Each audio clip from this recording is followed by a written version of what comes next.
Good afternoon. Welcome to the live stream, everybody. Welcome to this week. Boy, what a week it has been. Um, yeah, pretty calm weekend as weekends go. So we got a few things going on in the news. Actually, two wars that might be ending. Two. So let's start with Iran. So the whole thing with Iran, apparently the U.S. sent Iran another proposal, and Iran has replied. They have sent back their response to the proposal. But, and here's the funny thing, they have not told us what it is.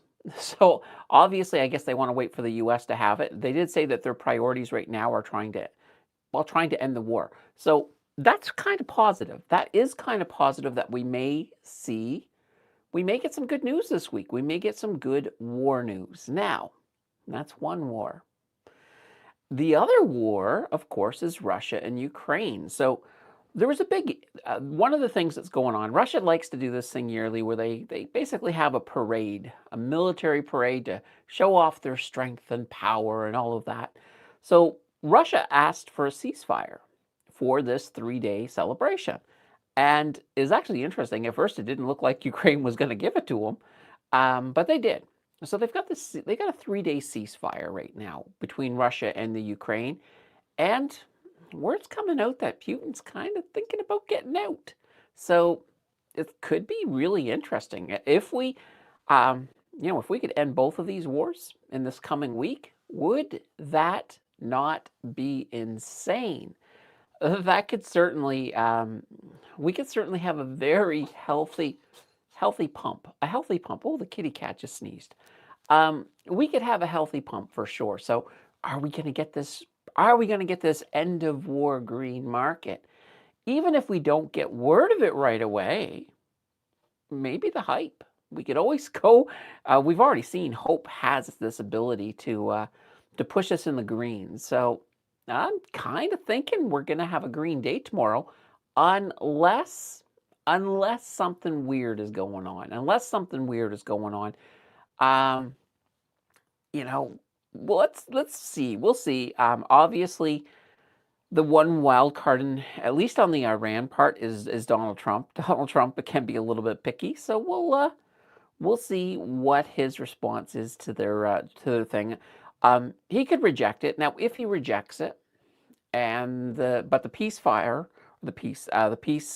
the ceasefire holds still. It could still be okay for the market, although it's interesting. I don't know what people are going to be thinking if that happens. But right now, we're still waiting on word. And speaking of waiting on word, I'm waiting to hear what you guys are saying. Oh, let's jump on in. We got Pathfinder in first saying, "Hey, Candace. Hello, how are you?" And Vic says, "Happy Mama's Day, you mums and mine, for letting me live rent-free in the basement post-divorce." Vic, are you still living rent-free? You lucky guy. Holy cow. Let's see. Lance says, "Happy Mother's Day and happy Sunday, everyone. Is it the beginning of the end of the war in Iran? I am skeptical, but I hope so. I think we all hope so. But yeah, there's a good amount. It's healthy to be skeptical for sure." Lance, Putin did say the war between Russia and Ukraine might be coming to an end amid the 3-day ceasefire. Let's hope so. I would like to see that. Even if we got one war, if we could just get out of at least one war over the next few days, that would certainly be nice. Happy Mother's Day to all the mums in the stream. Yeah, absolutely. If you're a mom, I don't care what type of mom. I mean, if you're a cat mom, that counts. Happy Mom's Day. Luke says, "Trump just replied saying Iran is playing games." Okay, yeah, but you gotta, it's, I always look at it this way with Trump. You have to kind of say his tough talk. You have to take it with a grain of salt. Unless we hear an official, yeah, they're playing games. This is their response is stupid. Because, here's the thing, it's their response. So what is their response? Is it a counter? We don't know yet. So yeah, that'll be interesting. I'm still going to hope. I'll be hopeful for now. But, like I said, I would not bet anything on it. That's for sure. All right. Lisa says, "Good afternoon, everyone. Just got in from 4 days of birding in North Ohio. North Ohio. There we go. I was going to say Idaho. Hope everyone is doing well. Well, hope you got some good birds. You saw some good birds down there. King of Day. Happy Sunday. Happy Mother's Day to all the mums in the house." And Scott says, "Happy Mama or Happy Mother's and Sunday." King of Day waiting in front of Fusion Sushi. Pretty busy. Oh, wow. Luke is at the Jays game. Cool to see so many mums at the game with their children today. Okay. Of course, I'm looking forward to the Montreal game, which I think it's gonna start before the end of the stream. I think. Actually, you know what? I don't know. I'm just gonna double check here. Something tells me 6 p.m. Eastern, but I'm not 100% sure. Let's see. Oh, no, no. The stream will be over 7 p.m. Eastern. Okay, there we go. Thought I would check. Lance, this week will be a big week for the market. May 15th, Worsk takes over. I think he will hold rates on the first announcement and make some changes on the end one later this summer. Oh, we'll have to see. We'll have to see what's going to happen. Yeah, I'm hoping. I mean, I'm hoping he holds it for now. But yeah, obviously, too, another factor too is if, you know, if we actually get a peace. So if the war ends, that might change some of the math a little bit. But it's hard to say. There's been a lot of damage done in regards to infrastructure, in regards to just the world oil supply. So we'll find out. We'll find out if what Kevin plans to do. But keep in mind, even if Kevin came in, Worsk comes in and says, "I want to lower the rate because I just want to lower the rate." He won't say that it's because of Trump, but maybe let's say he did that. He's still got to get the vote. He's got one vote on that. He may run the Fed, but he can't tell people how to vote. He can argue for it, but it's still a vote. Scott says for better or worse. Oh boy, that's no laughing goat for that one, Scott. Try a little better, a little better.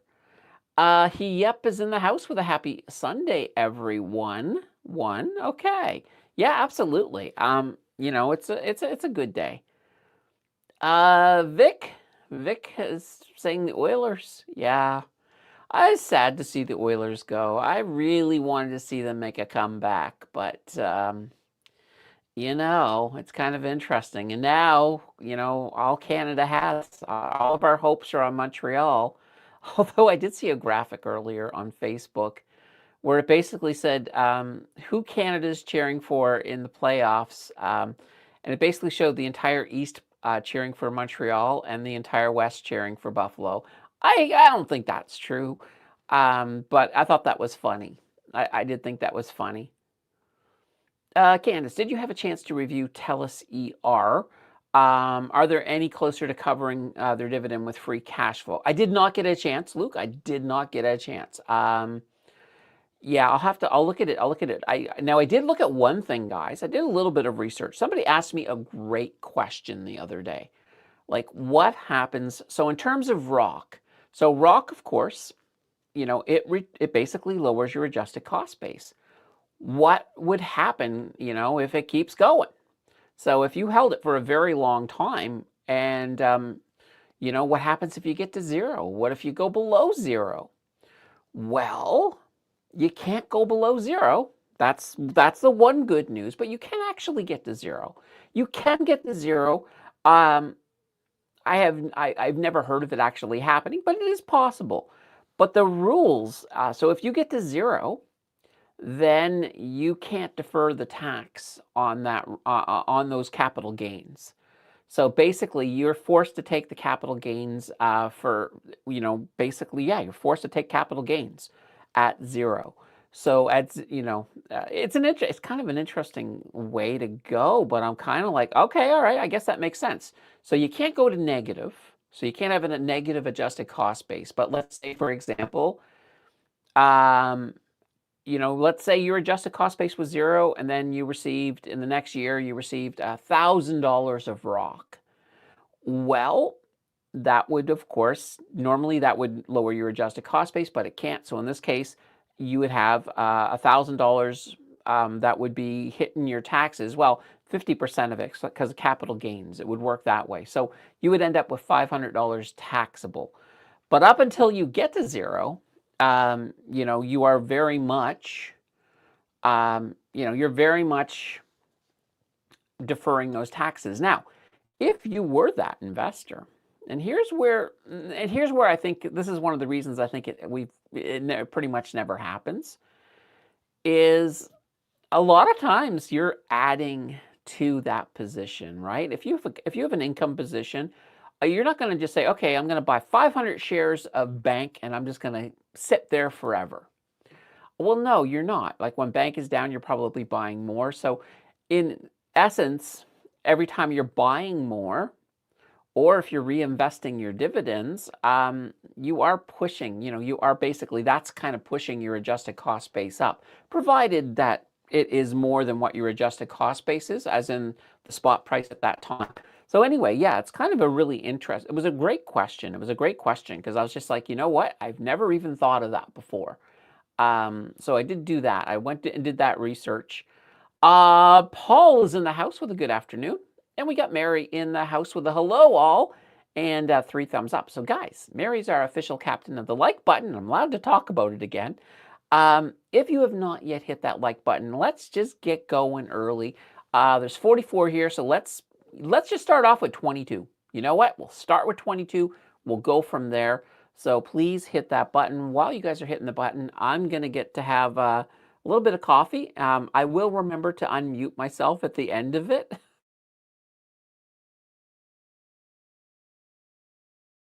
Oh gosh, so good. All right, Lily says, living in Surrey, BC, Habs all the way. Yeah, see, there we go.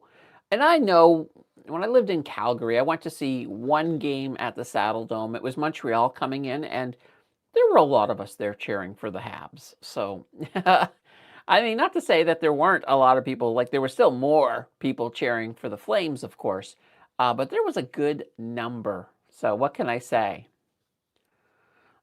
Mary says, what happened if you accidentally overcontribute to your TFSA? Asking for a friend. It's 1% a month.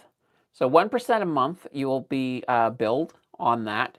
And that is not on the whole amount of your TFSA. It's of the overcontribution. So for example, let's say you put an extra $100 in. Well, 1% of $100 is $1. So you would be billed $1 a month until you remove that. So yeah, that's what happens. Now, mind you, the CRA probably won't find it until next year. I'll just let you know, because you probably will have no idea until you get a bill from the CRA, down the road a little bit. Doorpat, happy Sunday, everyone. Are we expecting a green week? It really depends on what's going down. It depends a lot on what's going to happen between now and market open. So if nothing happens, I think we'll see green. I think we'll see green. I think we'll see a green week, as long as we don't get anything more in the war. But here's the problem.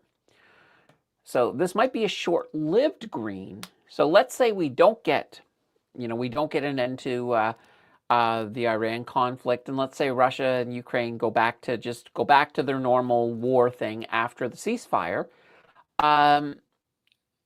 We have another kind of big thing that's coming down the road, and that is, this oil supply. We're heading towards a bit of a, I don't want to say a breaking point, but we're heading towards some serious ramifications as more and more oil starts to run out.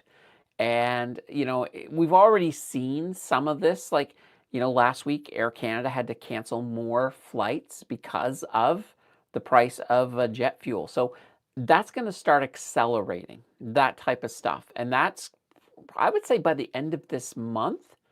By the end of this month, absolutely, it's gonna be interesting.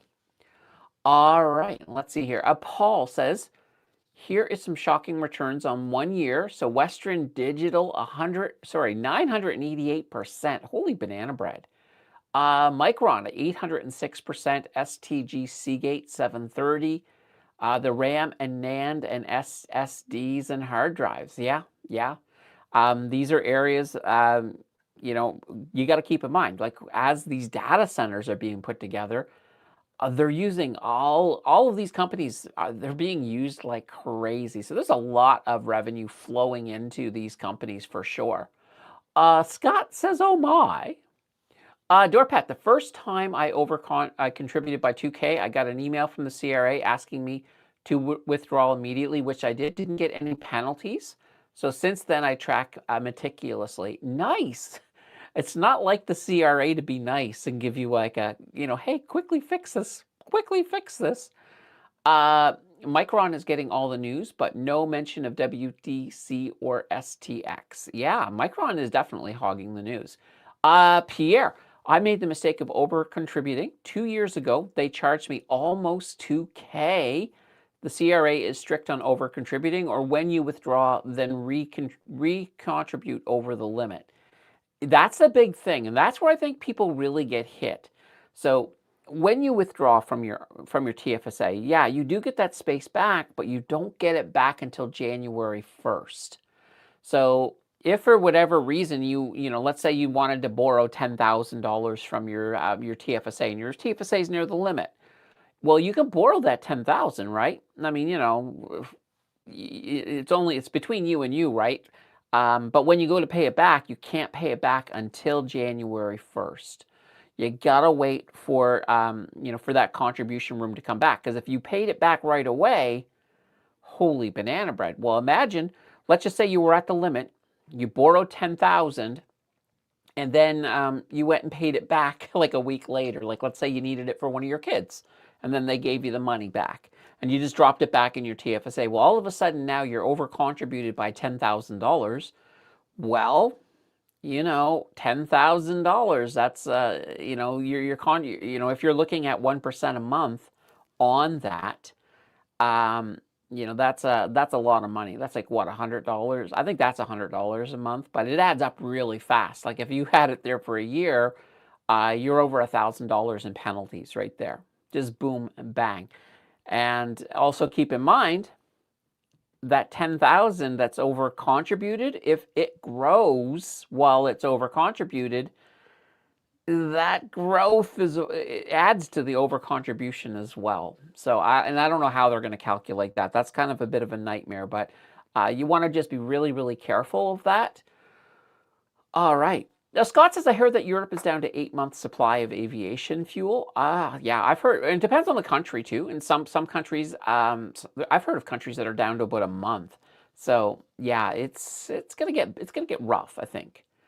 Rory says, afternoon, and Zyborg is in the house with a hey all. Great. Love it. Love it. Love it. Love it.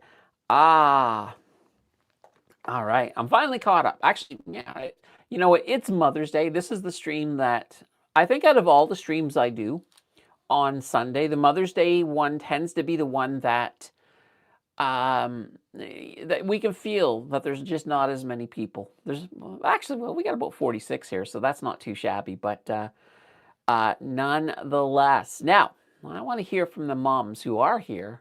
What your kids do for you for today? Or do you know yet? Or do you know yet? I know my mom, I was lucky I remembered it was Mother's Day, so I sent her a quick message. But she, I didn't hear back. I didn't hear back. But yeah, so what did you guys, what special things are you guys doing for your mom today? So let me know in the comments. I'm kind of curious.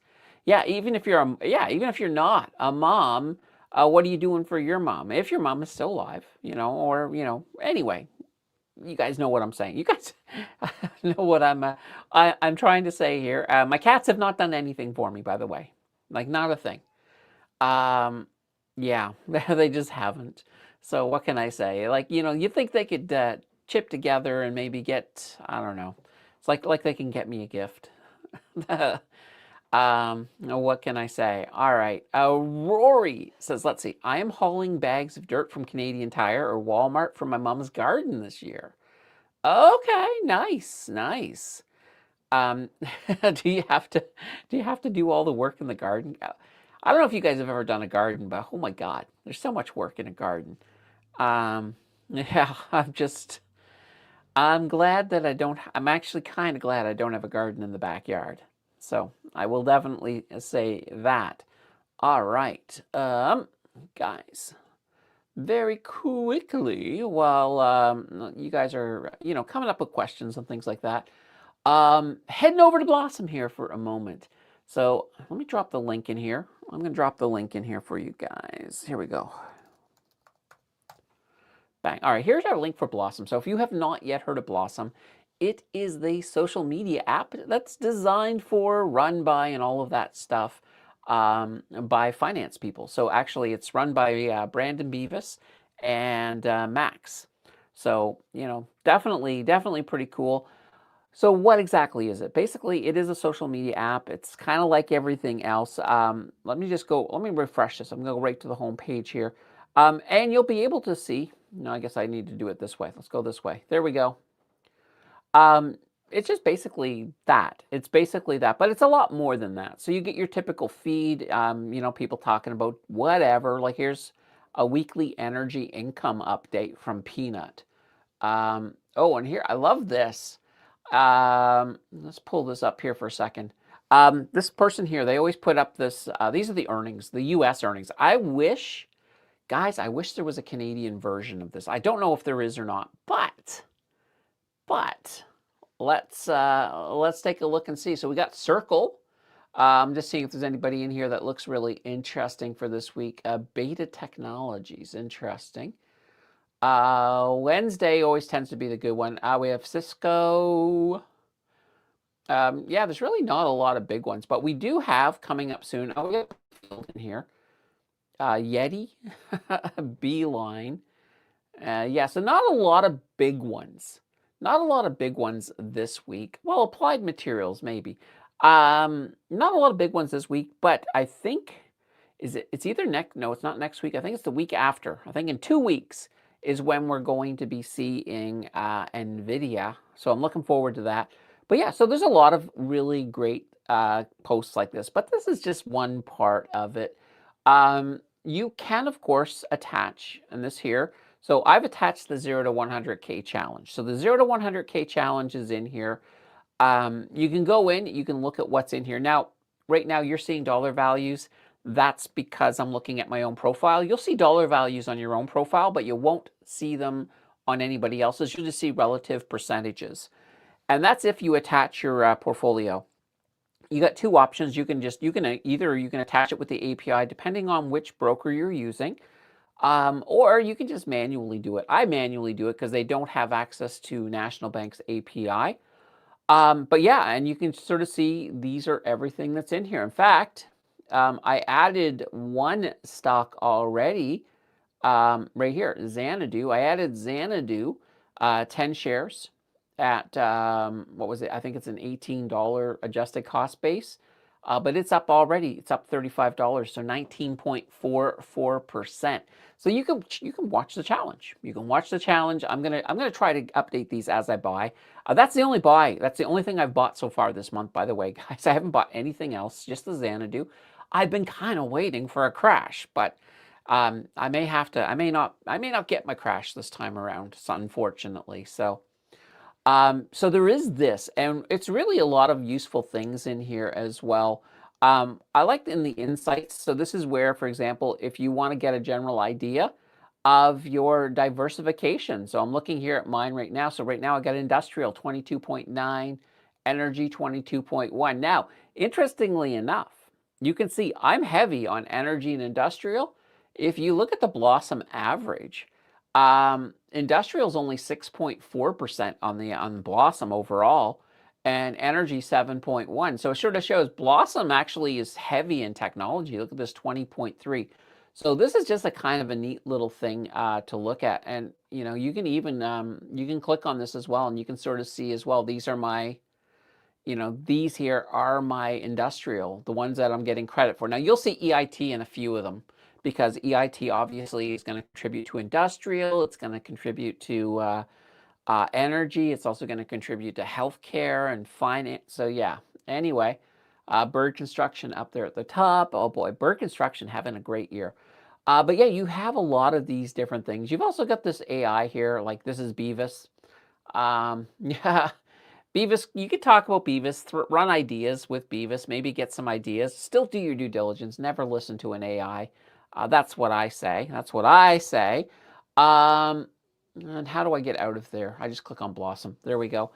And it's just, there's just so much to explore here, guys. So anyway, once you do join up, please throw me a follow. I'll follow you right back.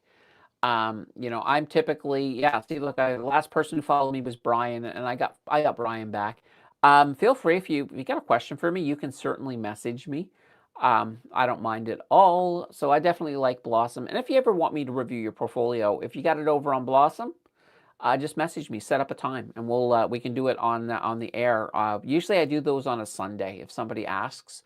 The only thing I will say is, don't, like 5 minutes before the show, don't message me and say, hey, can you review my portfolio today? I might, but just don't do it.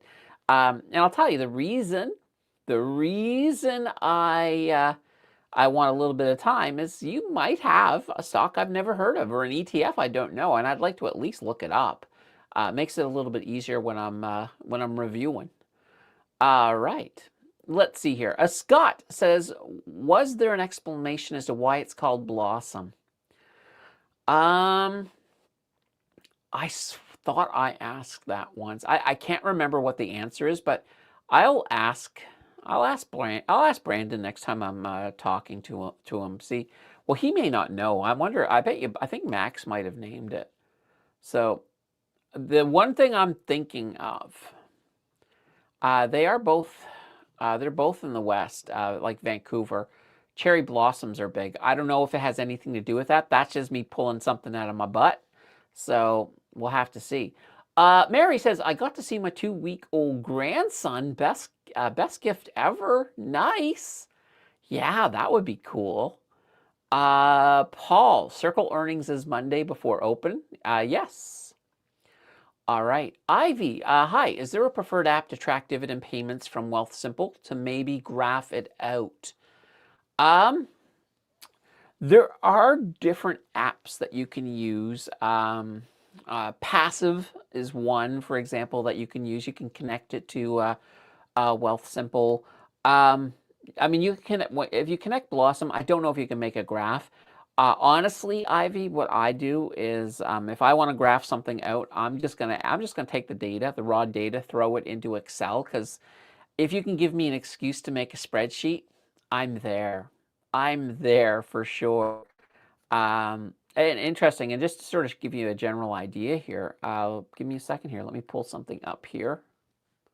Now, I don't have anything like that, but all right. So like here, these are, like, for example, these are all of the dividends during the life of the challenge here. And so, like, you know, there's also the dividends from stocks I no longer have. Like, I don't have any open text anymore, or Stella Jones. But, you know, not to say I could get back into some of these. It's hard to say. But and then I have, of course, one. This is just the current ones. Anyway, that's just me. If I have an excuse to have a spreadsheet, I am there. And while we're here, look at this. There's been a big battle in the challenge between Extendicare and Bird Construction. Extendicare is back in the lead. Look at this, 175% to Bird Construction, 163%. So that's pretty fascinating. I do like that. All right. Okay. Paul says 25 shares of MSTE. I know. You know, I'm slowly catching up to Gary Gill. Rory, is the bot picky about certain words in chat? Maybe. It depends. Like if you were to say the F word, guaranteed that you're not you're it's gone.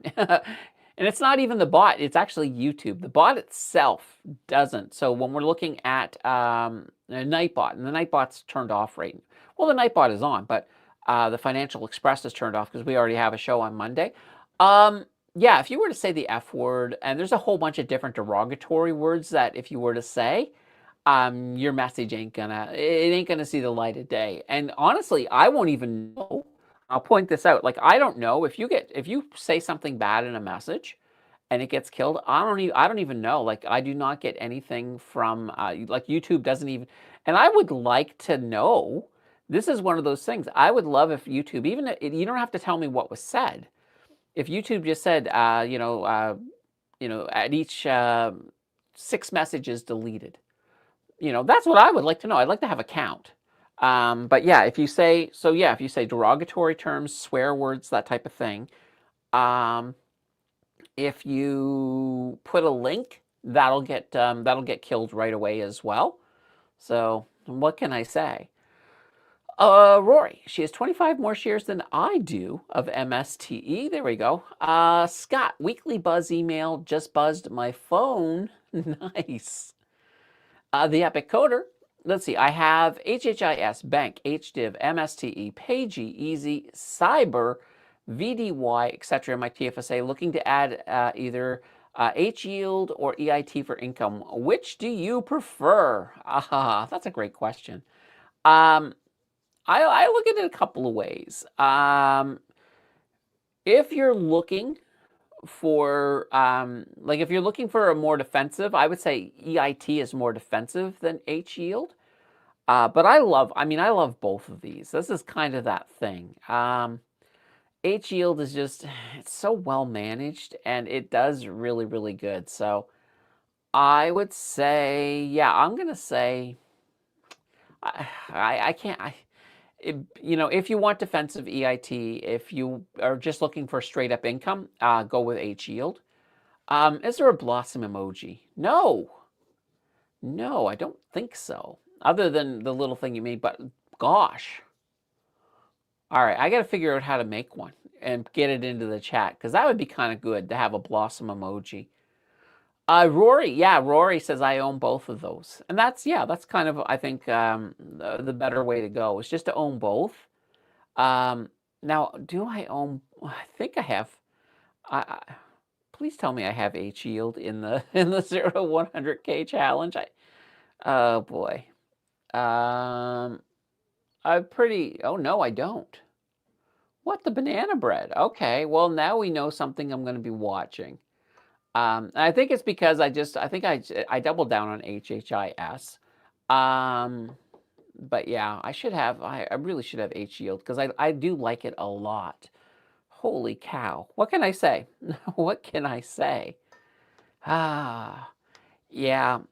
And yeah, making emojis, I think that's going to be high on my priority list here because I'd like to make some custom emojis for the chat because I think that would be kind of cool. I'm pretty sure that I can do it. I just don't know how, but I'll figure that out. What can I say? All right. Oh boy, just give me a second here. I was just taking a quick peek to see if there was. No, there's nothing within the customization. I was looking within customization. Actually, I think I have to go through.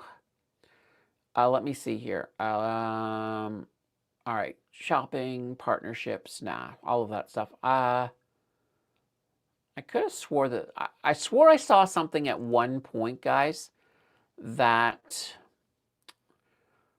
All right, yeah. See, guys, you guys don't send me off on a tangent like this because it's not fun to watch. It's not fun to watch me looking for something on YouTube. All right. I'm gonna stop looking. All right. Let's get to Pierre.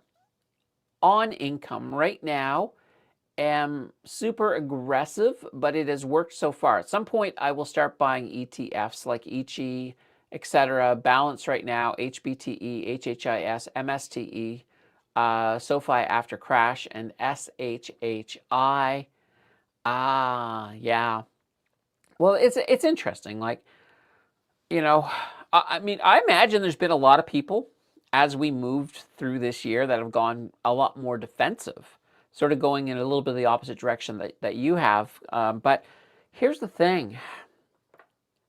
I just don't know when the markets are going to actually tank, like big time tank. I mean, even considering all the stuff that's happened, um, I'm surprised the markets haven't actually tanked more than what they already have. And I mean, everything is kind of back. We had a nice V-shaped recovery, and it's kind of really weird. And I know Donald Trump loves the market and will do everything he can to pump it and inflate it. And it's just, I'm just baffled a little bit. Like I've seen, I've seen bear markets before, and we really should have had a bear market, but we didn't. So, what can I say? All right. Scott says goat beaver. All right. Yeah, well, we do have goats. We have beavers. We just don't have a blossom. We don't have blossom, like the blossom logo. That would be a good one. In YouTube chat, just type blossom and the emoji pops up in the character predictions. Yeah, but that's that blossom. What I was thinking about though, Paul, was the logo for blossom. So, when we look at blossom, you get that funky little logo up here in the corner. That's what I was thinking. It would be nice to be able to add some custom emojis. I know, and I hate comparing YouTube to Twitch, but over in Twitch, you can make tons of custom emojis and things. And so I'd like to make some custom emojis, and I think I can make some for the channel members. I don't know if I can make them for everybody. That might be the limitation with YouTube. I'm not 100% sure. I'll have to take a look. Well, here, we'll look together since we keep talking about it. Actually, I just ask Google. Google can tell us right away. All right. Can I make custom? All right, emojis in YouTube. All right, let's take a look and see what we got here.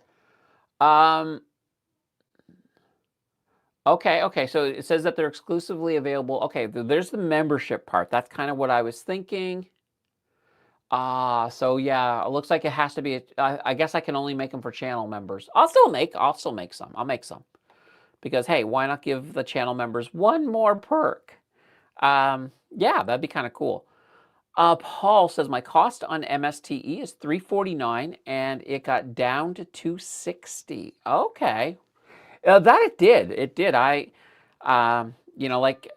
we have, of course, we've got the MSTE I have in the challenge, but I also got some as well on the over on Wealthsimple. The one, basically, whenever you guys use that affiliate code for Wealthsimple and you sign up, you get 25 bucks. I get 25 bucks. That's a pretty good deal, actually. Here, I'll drop the code in here in case any of you want to get some free money. So yeah, I just used that and I bought some MSTE, and I think my adjusted cost base is like $290. So yeah, that's not too shabby. And now I just got the dividend the other day, the distribution, sorry, for MSTE, and it was I just turned reinvest it back on, and it basically is now it's finally giving me one full share. So I know it's pretty cheap. It's there's not a lot in there, but nonetheless, I was happy with that. Let's see, Luke, do you follow Brookfield? I heard they were somehow merging BIPC and BIP.UN. Any idea how they would do that? That's the first I've ever heard of that, Luke. I'll say that right away. How would they do it? Well, I mean, obviously, a lot of it happens behind the scenes, but when they do it, they usually, in the initial, it would be the same as, for example, any company taking over any other company. So there will be a letter that would go out to the shareholders, and it would basically say, okay, this is what your shares are going to be valued on the date that this closes. You know, it might be a situation where they pay out one of them. Like let's say BIP was gonna be the new company. They would pay out to they could either pay out to the BIPC, or they could say, no, for every share you have, you're going to get X amount of shares of BIP. So they'll set it all out, and that's kind of what would happen, at least from an investor standpoint. Let's see. Paul, Can I Retire video was interesting, although it was heard in one ear. Oh, okay. Um, Goat Tube or Goat YouTube. There we go. Well, yeah, there we go. That's a cool goat. Um, I haven't. Yeah, going back to Rory for a second. Yeah, no, I saw the thumbnail for it, but I didn't have time to watch it, so I'll have to check that out to see. Now, were you saying that you were only listening to it in one ear, or was it like it was going in one ear and out the? I don't know. What you're all right. Well, we'll leave that. We'll leave that be. But yeah, no, we'll make the emojis. Oh, I hate that word so much. But we'll make some. Like I know I did make the little pictures for the channel members. So when you look next to their names, and I don't know if you can see it. You can't really see it here, can you? But when you look next to their names, they get different beavers depending on how long they've been a channel member for. Let's see, Rory, the sound was in one ear for me. It was okay. I'm just taking a look over here. No, I don't see. I thought. Oh yeah. I can see it now. So when you look at when you look after the name, there's that little circle with a little beaver in it. So yeah, we got these little beavers. Depending on, and when you've been a channel member for longer, then you get a different beaver, all of that fun stuff. But I want to revamp that at some point. Lance has stopped watching to shower at work, now watched at 2x speed, catch up 24 minutes behind. Yikes, that was a long shower. But yeah, hey, welcome to being clean, I guess. What can I say? Holy cow. All right. Whew. I'm gonna pull up. Oh, yikes! So it looks like it bounced. I was going to mention. We do seem to have a new channel forming for Bitcoin. So I am, it's not a great channel. I'd like the channel to be wider, but that does mean that we could see Bitcoin heading up to about 81.8. So we'll see. We'll see what happens. We'll see if this holds. This is I find it a little choppy in the middle, so that to me is not as clear cut as I like. Hamaleo says, hi Candace, when is the split core video scheduled for? Tuesday. That it's next on the list. So it'll be coming out Tuesday. Channel members will actually be able to see it tomorrow. So actually, I got behind today. If I hadn't run behind today, I probably would have tried to get it up a little bit earlier, so that way their channel members could get it like first thing in the morning. We'll see if I can still do that. I don't know if I can or not, but you'll definitely have it by tomorrow. By I'd say lunchtime. Conway, Ian. Let's see. I'm looking for the Can I Retire video. What's it called? Whose channel is it on? Thanks. Oh God, let me take a look. Let me take a look here. YouTube. See if it's still in my front. It was in my front for a while. Let's see here. No, that's UFO crap. El Nino. Paul, where have you disappeared to? Oh, there's Gary Gill. Oh boy. I am not seeing it. Yeah, no, it was. It's probably because I scrolled past it the first time. Oh, dear banana bread. Yeah, I'm not seeing it. Actually, here, if I refresh, sometimes I refresh and it pops right up. Yeah, no, I'm not seeing it. If anybody else, I guess you can't link it. I was gonna say if anybody else could link it. Let me see. Let me just try something. Paul. can I retire? Let's just see if that'll do it. Oh, here it is, right here. So it looks like it's on Perry's PI verse. So, all right. Let me a second. I'll just, whoops. I'll drop in here and I'll see if I can get, there we go. Let me go here. All right, I'm going to grab the link here for you. All right, here we go. There we go. I've linked it in chat for you. All right, and I better not start this because I don't want to hurt his thing. All right, there we go. We'll get out of there. So I didn't start it because yeah, if you go in and you just watch a tiny piece of someone's video, it can sometimes hurt it, especially on that first day. So I'm like, trying not to do it. But there we go. All right, Paul.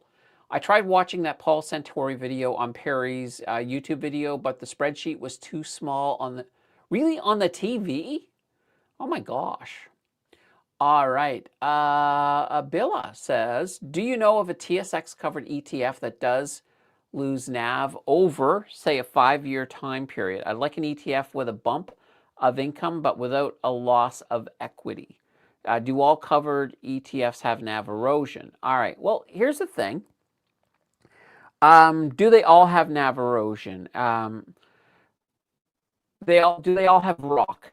Pretty much all. You're gonna always find rock in them.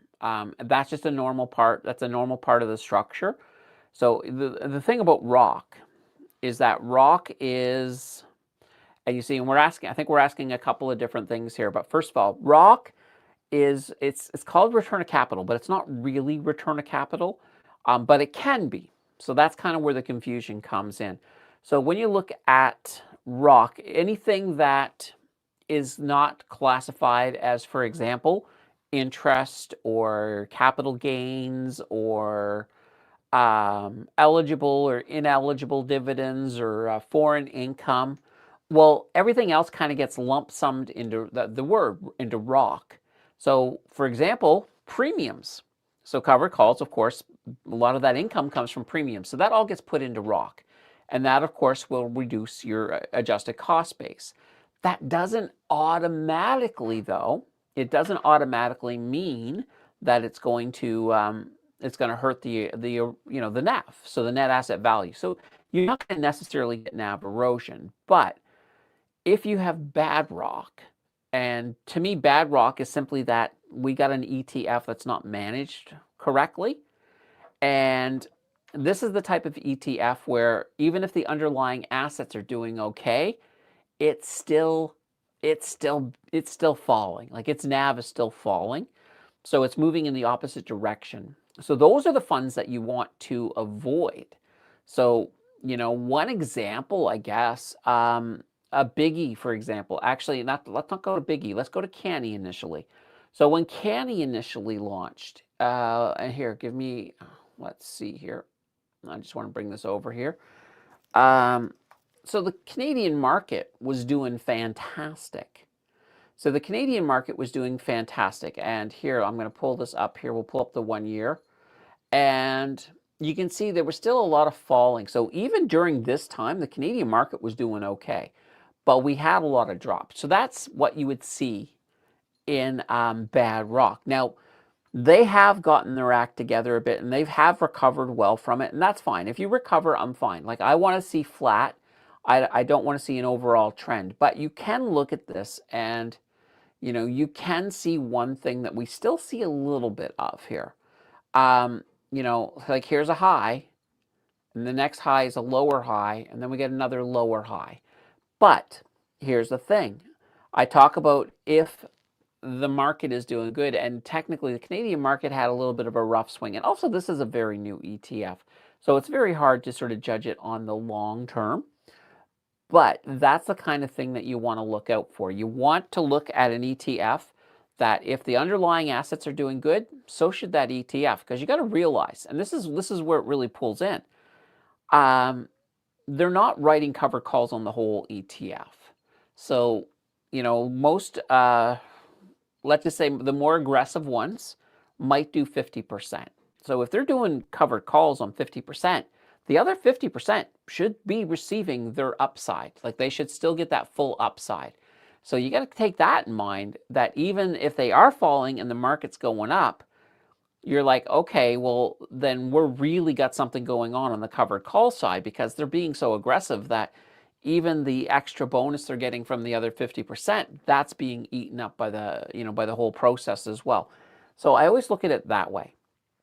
Now, if your underlying assets are falling, then yeah, of course your ETF is going to fall. Your net asset value is going to go down because, the underlying is going down. That's just simple math. But it's that whole outlier. When it is falling and your underlying assets are doing okay, then you've got a problem. Um, and I know there are some people in the income space who will say to you, as long as the dividend's happening, why care? Um, well, because that dividend, if you're losing, if you have this NAV erosion, if you have a NAV that's going down, even though the underlying assets are doing fine, um, those dividends, how long are they going to be sustainable for? Not forever. So I always look at it that way. So that's kind of the way I look at it, is just um, pay attention. So if you're looking for example, if you're looking for one where I'll show you one actually. Here's one. Let's go to HDIV for a moment. So HDIV, it's about 75% return to capital. But let's take a look at the last year on this one. It does what the market's doing. It's been going up. Now, mind you, it does have a good exposure to materials. It does have good exposure to finance. It also has, it's not super aggressive with its covered calls, and that's fantastic. But you can see we've got that movement to the upside. So to me, that's the type of covered call fund that I would look at, and I'm not worried about NAV erosion. I know it's been doing well. It's kind of proven it. So that's kind of the neat thing. Now, I will say one of the problems that we do have right now is a lot of the covered calls that are out there are fairly new. Like, a lot of them are new. We don't have a big history. So if you go back to, let's go back to the pandemic. Back in the days of the pandemic, there weren't very many covered call ETFs at all. Like, look at this one. Let's go to the 10-year. This one here began, 2021. H yield 2021, and a lot of the newer ones are all in this area. So we've had, we didn't have a lot. So at the beginning of the pandemic, pretty much when it came to cover calls, there was BMO had one of their bank one. So yeah, BMO had a cover call, but also not a very aggressive cover call, very out of the money, lots of room for upside on it. But yeah, at that time, most of your income, you were getting it from either, well, Canoe was one of the areas, one of the better ones. REITs were giving you a half decent amount, but nothing compared to what we're seeing today. And the real big hitters were the split core.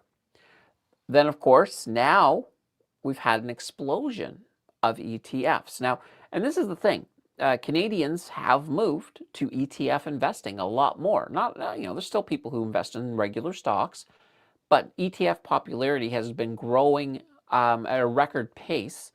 And that also is the same with covered calls. We've gone from, having like a couple of covered calls to having tons of covered calls. And, that's a thing. We don't have a lot of history. And that's something you always have to remember when you're going in and you're looking at some new fund. So, for example, let's take a look at, we'll go with SDAY. So SDAY, this here is one of the Daymax ones. It's the U.S. equity one. When you take a look at it, you can see, it has only been out since right here, July.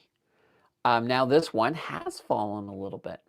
So you could look at this one and say, okay, well, gosh, what's going on there? Because, the U.S. market, it did okay. It wasn't as good as Canada, but, shouldn't this at least be flat? And you could say the same thing if you look at Biggie, you'll see the same kind of pattern.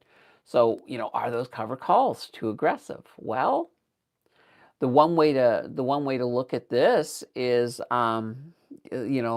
maybe, But at the same time, this here does have a pretty good underlying fund. And when we look at sort of the other ones in here, so that's S-Day. Let's go to Q-Day. So this is just their technology one, for example. When we go into Q-Day, we'll actually see a different story. So here we'll pull this up. You can still see, the fall, but tech, this is what happened with tech. So that's perfectly normal.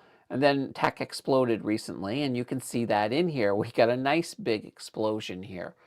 So just something to keep in mind. All right, Rory says, Paul and Perry did the video on YouTube. Yes. Let's see, Perry's spreadsheet is like navigating through the Congo. Oh boy. What's the angle on video? Trying to figure out if it's worth watching. What's the angle on video? I'm not sure. Or do you mean audio? I had questionable audio on that video. Okay, yeah. Like I said, I haven't heard it. So, maybe. And that's one of the problems, though, guys, is sometimes if you do a collab, and there's a little bit of issues with the audio after you're finished it, you're pretty much stuck with it. There's not a lot you can do. You can do a whole bunch of things like in Final Cut Pro to try to fix it up. So, for example, when I was doing one of the interviews I did with 9 Point, so it was the second NPS one. They'd set up a new little area, new little studio area for them, and they brought in the 2 mics, but the mics were feeding off of each other. So when I initially got that audio, there was a reverb every time. Chris, I think it was Chris. Every time Chris talked, I could hear an echo of his talking all the way through it. Oh boy, I cleaned it up the best I could. I even had a couple of the 9 Point engineers look at it to see what they could clean up. We got it to be usable. But you get to a point where it's like, can I get you don't want to like film a video with somebody and then have to call them up and say, yeah, the video's crap. We got to do it again. So you try to make it work. So that might be the situation. And I don't know the situation on this one. Paul, for me to stop working part-time, I would have to increase my RRIF withdrawals by 4x the current RRIF withdrawal. Not comfortable increasing my income by that much yet, from 3.13% to 12.5% withdrawals. Okay, fair enough.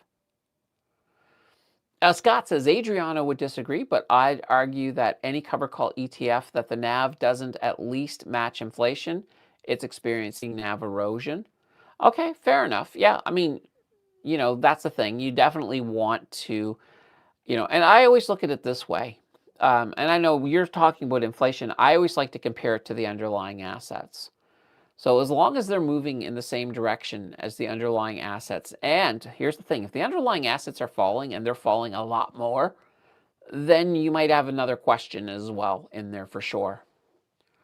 Rory, we went from rotary phones to AI. Crazy world. I know. It is, yeah. When's the last time you guys saw a rotary phone? Or do any of you still have a rotary phone? I quite literally don't think I've seen a rotary phone since I might have seen one in the 80s. But I don't think I've seen one in a very long time. Paul, good cover call ETF are ones that the price stays flat or goes up over time, even HDIV or H-yield a dip below 0% over 3 years, but later recover to increase on 3 years price of plus 41% and plus 27%. Yeah. Let's see. Banks, TA. Banks report around May 27th. Trend has been strong. Wondering if one bank will stand out this time. Oh, great question.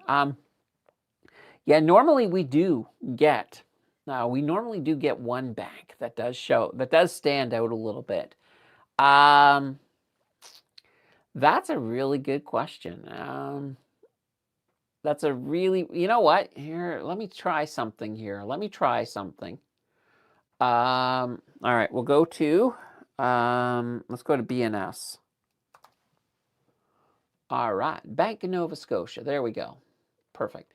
What I want to do is, and oh boy, it's been so long since I've actually done this. I think it's compare.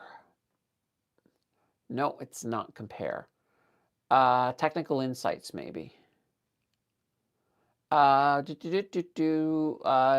see, studies, comparisons. I think, and then I do this. All right, I think this is how we do it. Let's go. Okay, RY. There's Royal Bank. That's what I want. Yeah, so there's RY. Let's go CM.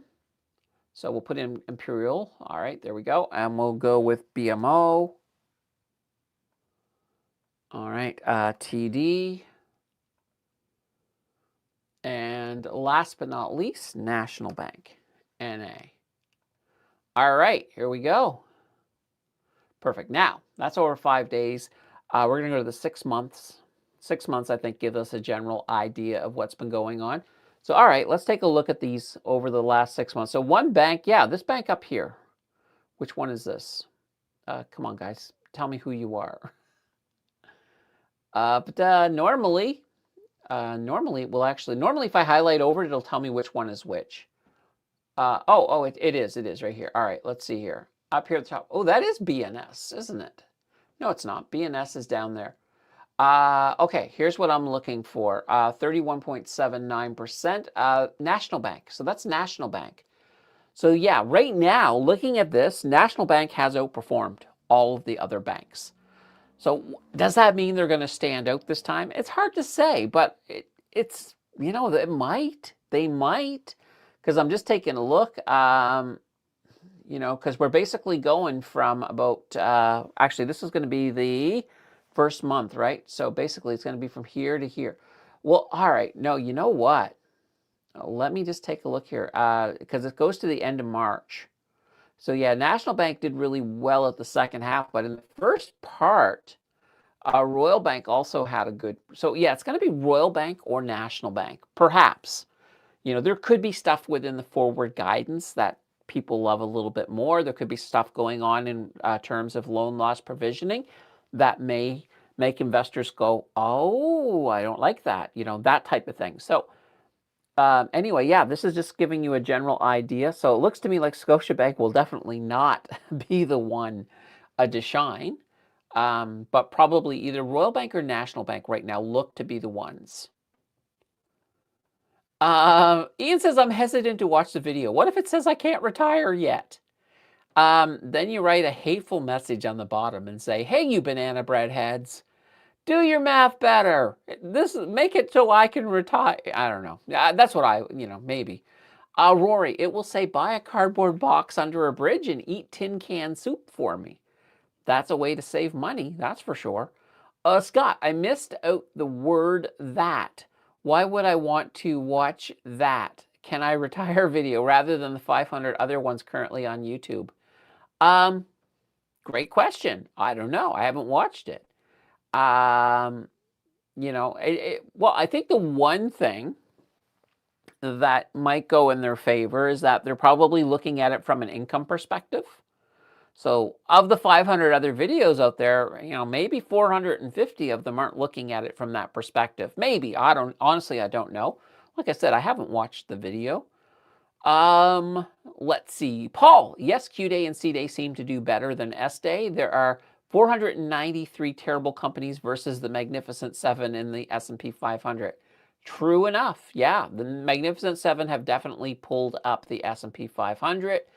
And Mary says, let's hit that like button. Oh, guys, I had asked you to get us up to 22, and we're going to go higher than that now because I know you guys beat the 22. Yeah, we're at 39. Let's get to 50. Let's just do it. While you guys are hitting that like button and supporting the channel, I'm going to have some coffee.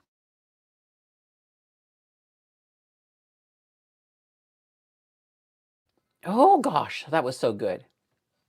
Now, if you missed Friday's stream, I had my coffee and I muted it because, I don't want to, you guys don't need to hear me swallowing or slurping coffee. Actually, I didn't slurp, but I forgot to unmute it on Friday. And I think I went for about 10 minutes on mute. It was amazing.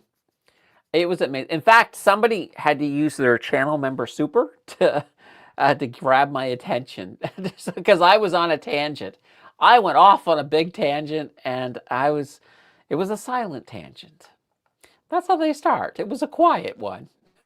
Oh boy. Paul says you could also treat covered call ETF price going over time as just calculating your balanced dividend by withdrawals to equal your years it will last. Okay, yeah.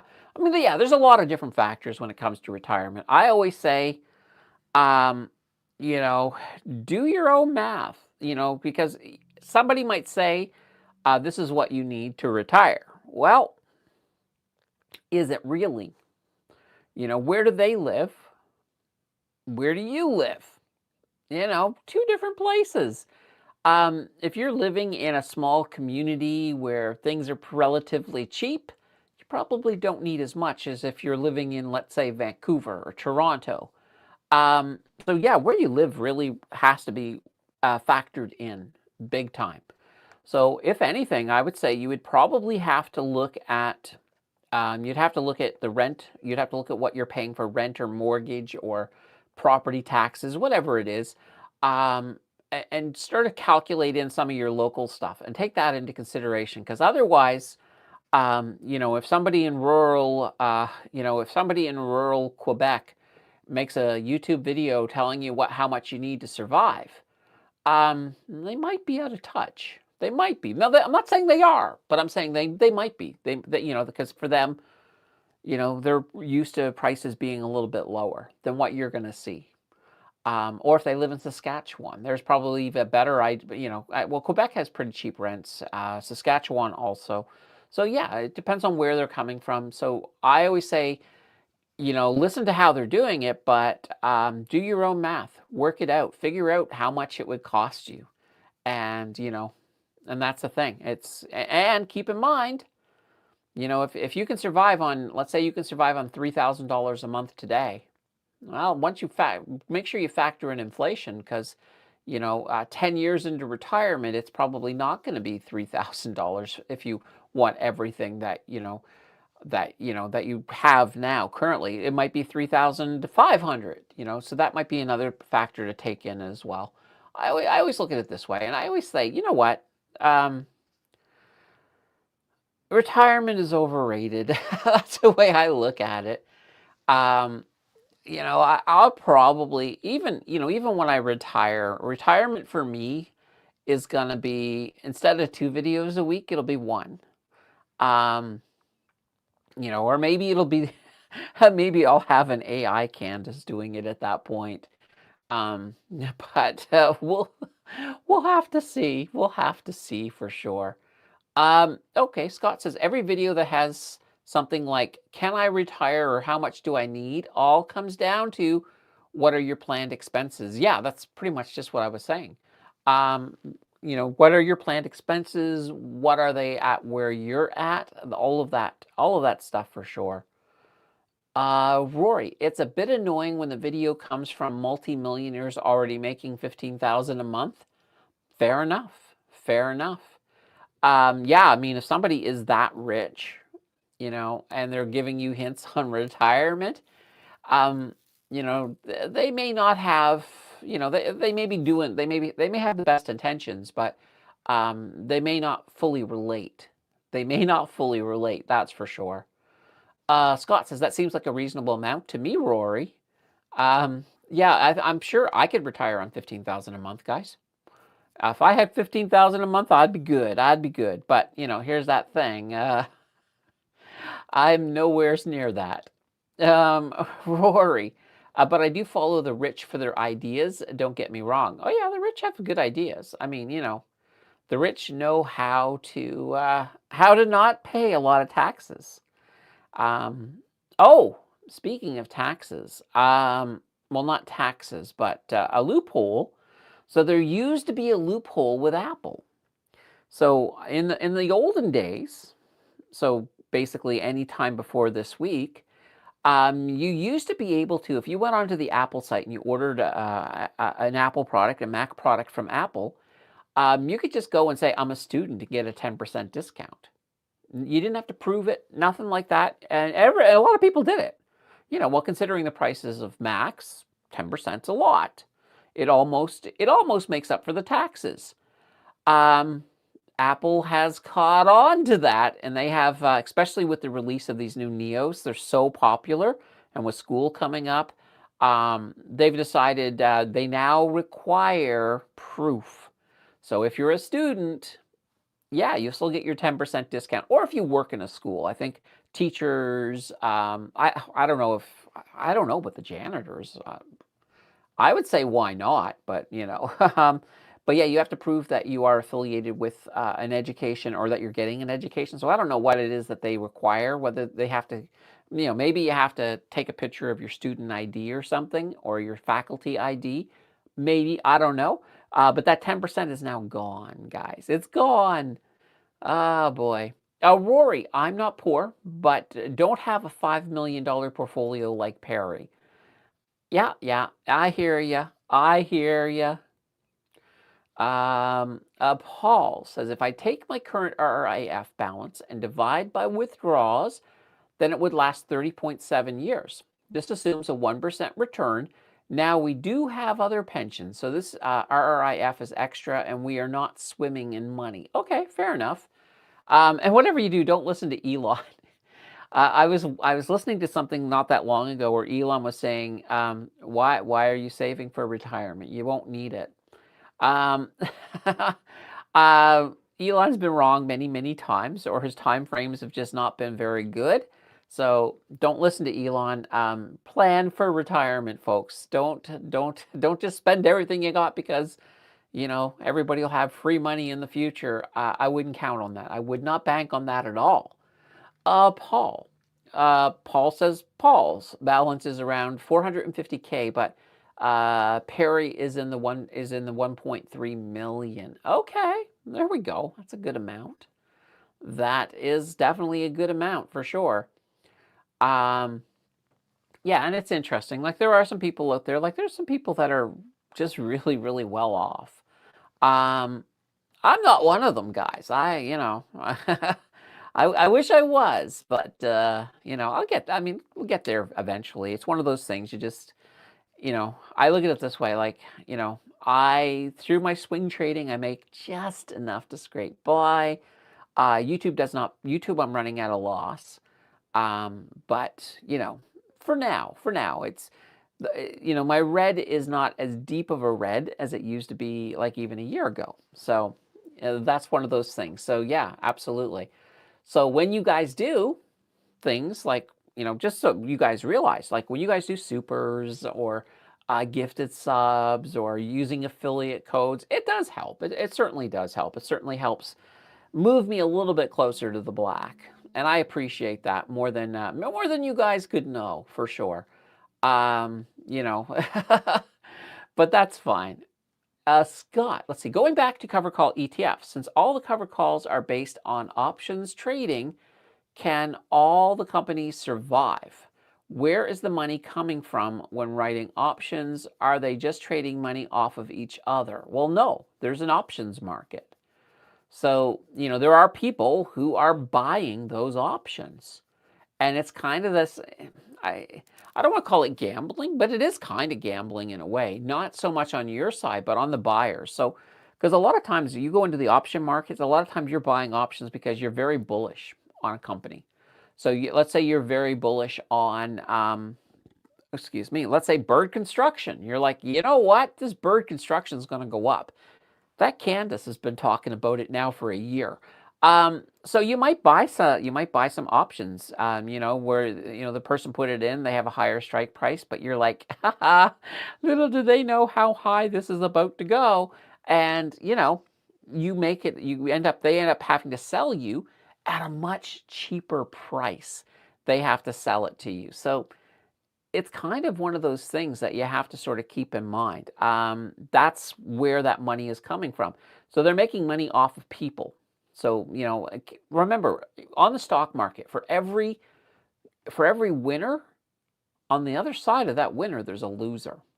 So when you make a chunk of money, like when I make a money on a swing trade, if I make $1,000 on a swing trade, somebody's lost $1,000, or it might be a few people, but cumulatively have lost $1,000. So, and it's the same thing with options. It's not the businesses. The businesses have nothing to do with them. Unless, of course, the businesses want to buy options, but it's individuals. Sometimes it's some institutional investors will use options as well. All right, and guys, holy banana bread. Lance is in with 5 gifted subs. Holy banana bread. So who we got? We got Brian. We got Cochran. Designation. I just need. Goulier. There we go. Holy banana bread. Well, thank you very much, Lance. And, oh boy, I owe some goats. Let's start with, of course, our evil Monopoly goat. So, evil Monopoly goat in the building. And the evil Monopoly goat is being cheered on by our Bay Street goat, who is, who seems to want to ring a bell. Of course, we can't hear that bell in space because Space Goat is just up there having fun on the moon. Interestingly enough, though, guys, with Space Goat, I'm going to pull up Space Goat again. You wouldn't actually see those stars from the moon. The sky actually appears completely black. And we have, Professor Goat, who just told me that the sky appears perfectly black on the moon. And, oh boy, we also have our bonus goat, which is our planting goat. I need a new one. And please don't hit the duck. Please don't hit the duck. All right, holy cow. Yeah, we just turned into a video compilation moment, but thank you very much, Lance. I really appreciate it. And guys, that is a banked show in the bank. So the next time we miss on the Financial Express, we have a banked show. We can just drop on in because that's one of the new rules. Any shows where there isn't the Financial Express, if we still hit the 4, it gets banked. It gets carried forward. Awesomeness. All right. Whew. Now, let's see. Oh, and Lance did that right away. So we're still, I was like, how far back do I have to go? I don't have to go anywhere further back. All right. Well, once again, thank you very much, Lance. Scott. So they're making money of individuals making bad bets on the options. Correct. Absolutely. And that's the thing. I mean, how many times have you been sure that a stock is going to go in a certain direction? In this case, these people are making bets. And it's kind of like swing trading. And swing trading, we're making, when I look at swing trading. So watch. Let's pull this up here for a moment here. We'll get back over here. Uh-oh, we broke through. We broke through. Yikes. So if I was playing this channel, and it's not a great channel, but if I was playing this channel, it's almost like playing options. I'm going to bet that, it's going to reflect and come back up here at this support. It didn't. So if I had bought into some Bitcoin here, hoping to ride it back up, well, look at that. It went all the way down to 82.16. So I would have lost. And if I had ended up selling at that point, the person who bought there and is happy buying it, they kind of gain, especially if it goes up, and they would basically be gaining my loss. So my loss would be me paying that person. So very, very, anyway, it's kind of that interesting way that it works. And it works that way in everything. And normally, and this is the thing, when you are swing trading, what you're doing is you're playing probabilities. So when you look at these support levels, so this here would be, in this case here, this would be a resistance, this would be a support. Support can only hold so long. The more you hit a support, eventually you're going to break through. So there's always a probability of this happening. Now, this might just be a quick breakthrough where it breaks down and it comes right back in, and that's fine. That happens. That's a normal thing. And also keep in mind, this is not a very good channel at all. Like this is kind of this channel's a little bit better. But here's once again, here's another channel. Like lately we've been getting a lot of this, I call this slop in the middle, although I might have to change it to another, I may have to call it something else because now everybody talks about AI slop and, this is more or less channel slop. But anyway, whoops. All right, stop moving. There we go. All right, Paul, the biggest increase in income will come when in 11 years, when our mortgage is paid off and we would have 973 more every 2 weeks of spending money. Nice. 11 years though. Oh boy. It's a long time. It's a long time. Brian says thank you for the membership. So yeah, Lance, I thought, oh yeah, Brian was the first one I read there. Okay. Paul said people will sell the covered call and they may not let it expire. They may buy it back when the premium drops. They sell another covered call for a future date. Oh yeah, there's a lot of stuff going on. So, I mean, if you guys saw that video I did, that was the basics, the very basics. Because I know Paul came back and said, well, we might do it this way instead. I'm like, okay, yeah, but you're getting into more advanced strategies. Um, yeah, like some people will actually do a covered call. They might also do a put at the same time. You may have multiple covered calls, and you may not. Just because you hit the strike price doesn't always mean you're going to take it. There's reasons that you wouldn't take it. So, for example, if you buy it immediately and it's an at the money, you're at that strike price right away.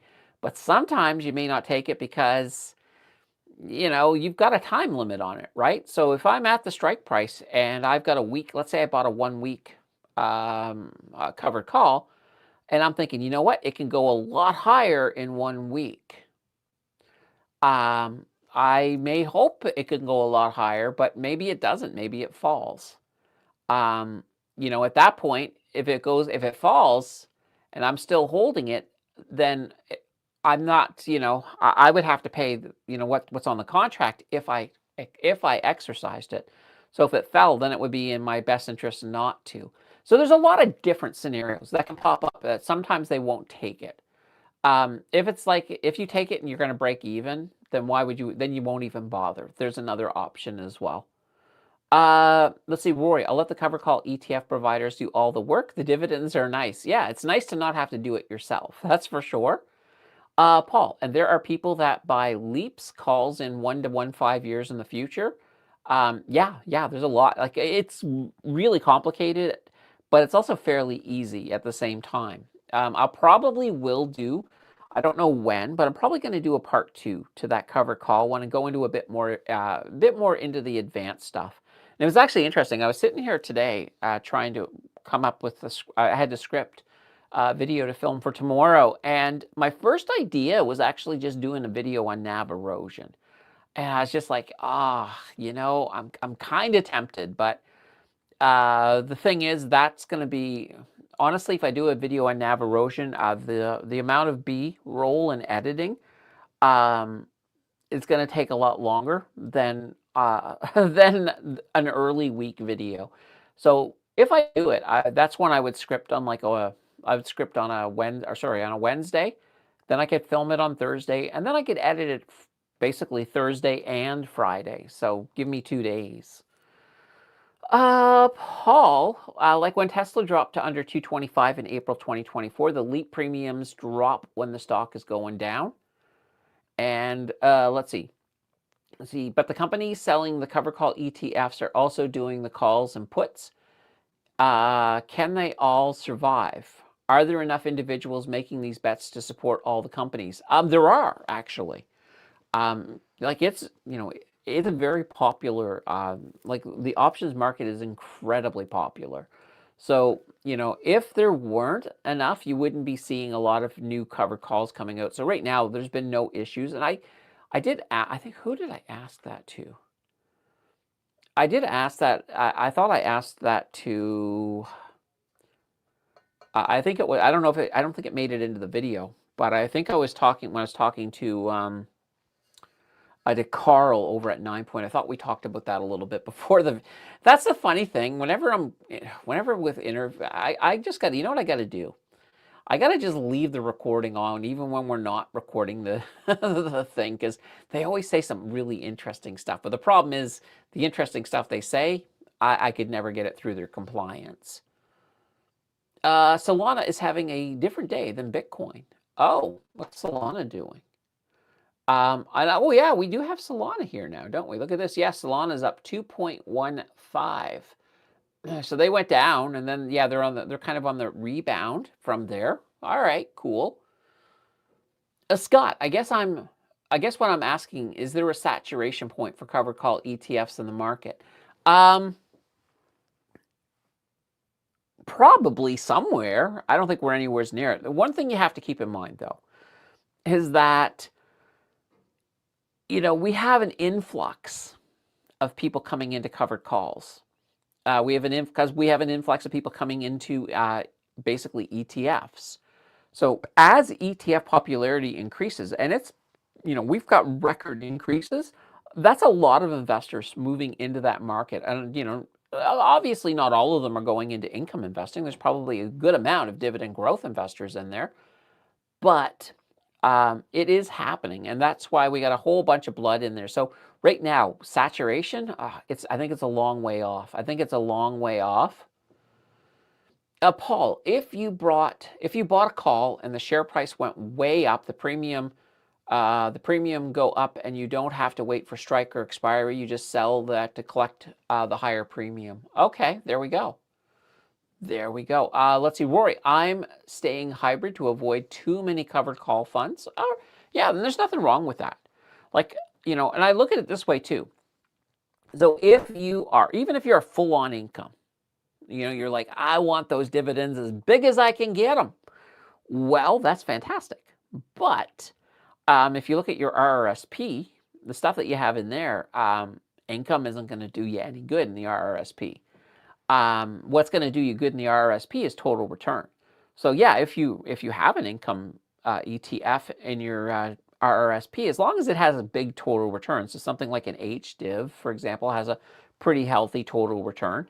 But your goal in there is just amass as much money as possible. It's all taxable. It doesn't matter if it comes from income, if it comes from growth, doesn't matter. So that's just one way to sort of look at the RRSP, because I've heard of people who are like, okay, now I got all my income stuff in my TFSA, I got some good income outside in my cash. What type of income do I need to build in my TFSA or my RRSP? It's like, you shouldn't be building income at all unless it's total return. Total return, that's all you want to worry about in that RRSP. The one exception to that is if you are investing in high dividend US, then that one makes maybe a bit more sense, because you won't be paying withholding tax. So that might be the one option. Rory, I have 2 in my portfolio of 14 assets. That's it right now. Okay, interesting. That's not many. But here's the thing, and you could have a very good income portfolio with 0 covered calls. So you can do it. In fact, the next video that drops on Tuesday is all about split core. And they're not covered calls, although you can use a covered call in a split core. Because, with a split core, if you have a fund, like a fund of stocks, you can put covered calls into them. A lot of them don't have them, though. A lot of them don't, but it is something that could happen. I don't ever want you guys to sort of say, oh, it's a split core. It's not covered calls. It doesn't mean that it doesn't mean that. It means that it probably isn't, but it could be, and sometimes they will.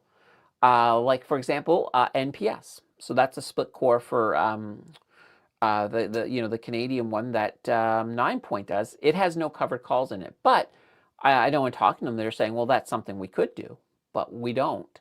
But we could. That's the whole thing. They could.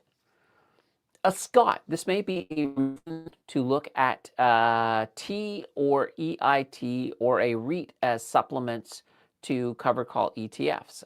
Yeah, so REITs, you get a half decent. Well, the thing is, the dividends you get with REITs nowadays, they're not super competitive. Now, EIT beats most REITs for the most part. So, because EIT is what, about 8%? It might be, yeah, I think it's about 8%. Actually, EIT at one point, when it was much cheaper, that yield was much higher. So as EIT keeps getting higher and higher, that yield comes down a little bit. But the one thing to keep in mind about REITs is that their distributions are 100% taxable. So you want to keep that in mind. So if you're holding a REIT, your best place for that would be TFSA or RRSP, just because you don't want to be paying all of that. You don't want to pay all that tax because they're very tax inefficient. Let's see. Scott says, no one talks much about senior loans or senior loan ETFs. True. I've never talked about them. I will admit. Yeah, you're right. And I will honestly say, I don't know a lot about them. I don't know a lot about senior loan ETFs. I've never really looked too much at them. Like, it's kind of like bonds. Like I'm not a huge fan of bonds, and I'm not saying that those are like bonds, but I mean they're kind of similar in that I don't know a lot, or I don't. It's not something that has ever really interested me, but I should look. I should look more into them. And that's the thing. If you guys bring up something that I don't have any clue about it, I'm just going to say I don't know a thing about them. And I don't know a lot about senior loans. So I will say that. Yeah, and I think that might be why a lot of people don't talk about it, is because they probably don't know a lot about it. But now it's on my radar, and it's like, I have to find out more about senior loans, don't I? And that's fine. I don't mind. And yeah, like quite literally, I'm kind of curious. All right, senior loans. Here we go. Actually, senior loan ETF. Let's take a look here. Yeah, exactly. This is kind of what I was thinking, security, debt, all of that fun stuff. I want to take a look at, see if we have a Canadian. Oh yeah, there we go. Senior loan ETF in Canada. Let's take a look. All right, so here's one. Is that it, FSL? Let's take a look at FSL. All right, FSL, here we go. So yeah, here's one. Here's a First Trust senior loan ETF, Canadian hedged. Okay. All right, let's take a look here. First of all, let's take a look and see what this thing has done. Let's look at the last year. Oh, yeah. You know what? It's reminding me more of bonds, only because of it's kind of been on that big downward slope. And that might be part of the reason that there's a lot of different things I just don't like to look at, and this may be one of them. But yeah, so here's something, and I probably should look. I probably should do some research on senior loans. Maybe I don't know if I want to make a video on senior loans, though. It's just a thought. All right. IMAX from Hamilton starts trading tomorrow. It will hold the iShares EAF ETF. Nice. So yes, so IMAX is kind of like, it's Hamilton's version of INTI. They also have CMAX coming out as well. So CMAX is going to basically be a non-leveraged sort of, almost a non-leveraged version of HDIV. So yeah, that's kind of exciting to see how these are going to do. And I did mention as well, when I was talking to Hamilton, they told me about IMAX and CMAX, and I was kind of like, you know what? You guys got the ingredients to make an all equity. So I'd love to see like a true all equity covered call type fund. So I don't know. They wrote it down. They wrote it down. I'd like to see that though. Rory, would you consider cash as having a tiny bit of NAV erosion? Better off buying GICs is the case? I would. I don't know if I'd say that. I mean, look at cash. Cash is pretty predictable. All right, so we'll pull up cash here. So here's cash, and we'll pull up the year. I mean, cash. You can look at it and you can say, okay, well, look, it's going down, Candace. It's going down. It has its. Is that a NAV erosion? Oh boy. Well, let's go further back. We'll go to 3 years, and you can look and you can see, yeah, you could argue that that's like maybe a wee bit, but it's really not a lot, because I mean, when you really look at the bottoms here, around $50, and it tends to hold that out, and I think it adjusts. So I would say, nah, I don't know. It might be a little bit hard stretching it on this one here. And the interesting thing is, I wonder. Now I'm kind of curious, Rory. Let's find out together. All right, cash ETF. There we go. Yeah, I better do it that way. All right, let's see here. All right, we're going. Oops, I didn't mean to go to Yahoo. Sorry, Yahoo. I meant to go to Global X. All right, this is what I'm interested in. Let's take a gander. All right, I am kind of curious here. Let's see. All right, I'm not worried about that per se. All right, I want to know product sheet, because it seems to me they should have some tax information in here. Product sheet, prospectus. All right, there's no tax information there. I could have swore. Oh, right up here. Let's see here. RETFs. I thought. No. All right. Yeah, I was looking to see if I had anything in there. Like, it didn't mention any tax stuff. I find that a little bit unusual because obviously you are getting a distribution, but I think it's entirely classified as interest. So I really want to see that. Why don't they have any tax papers here? I want to see the taxes.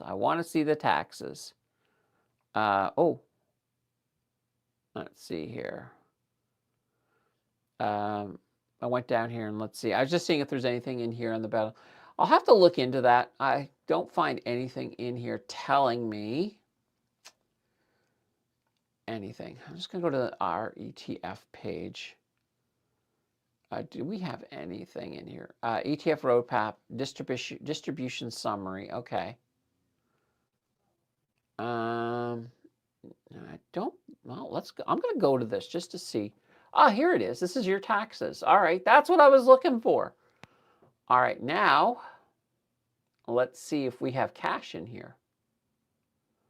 Oh boy. Safe.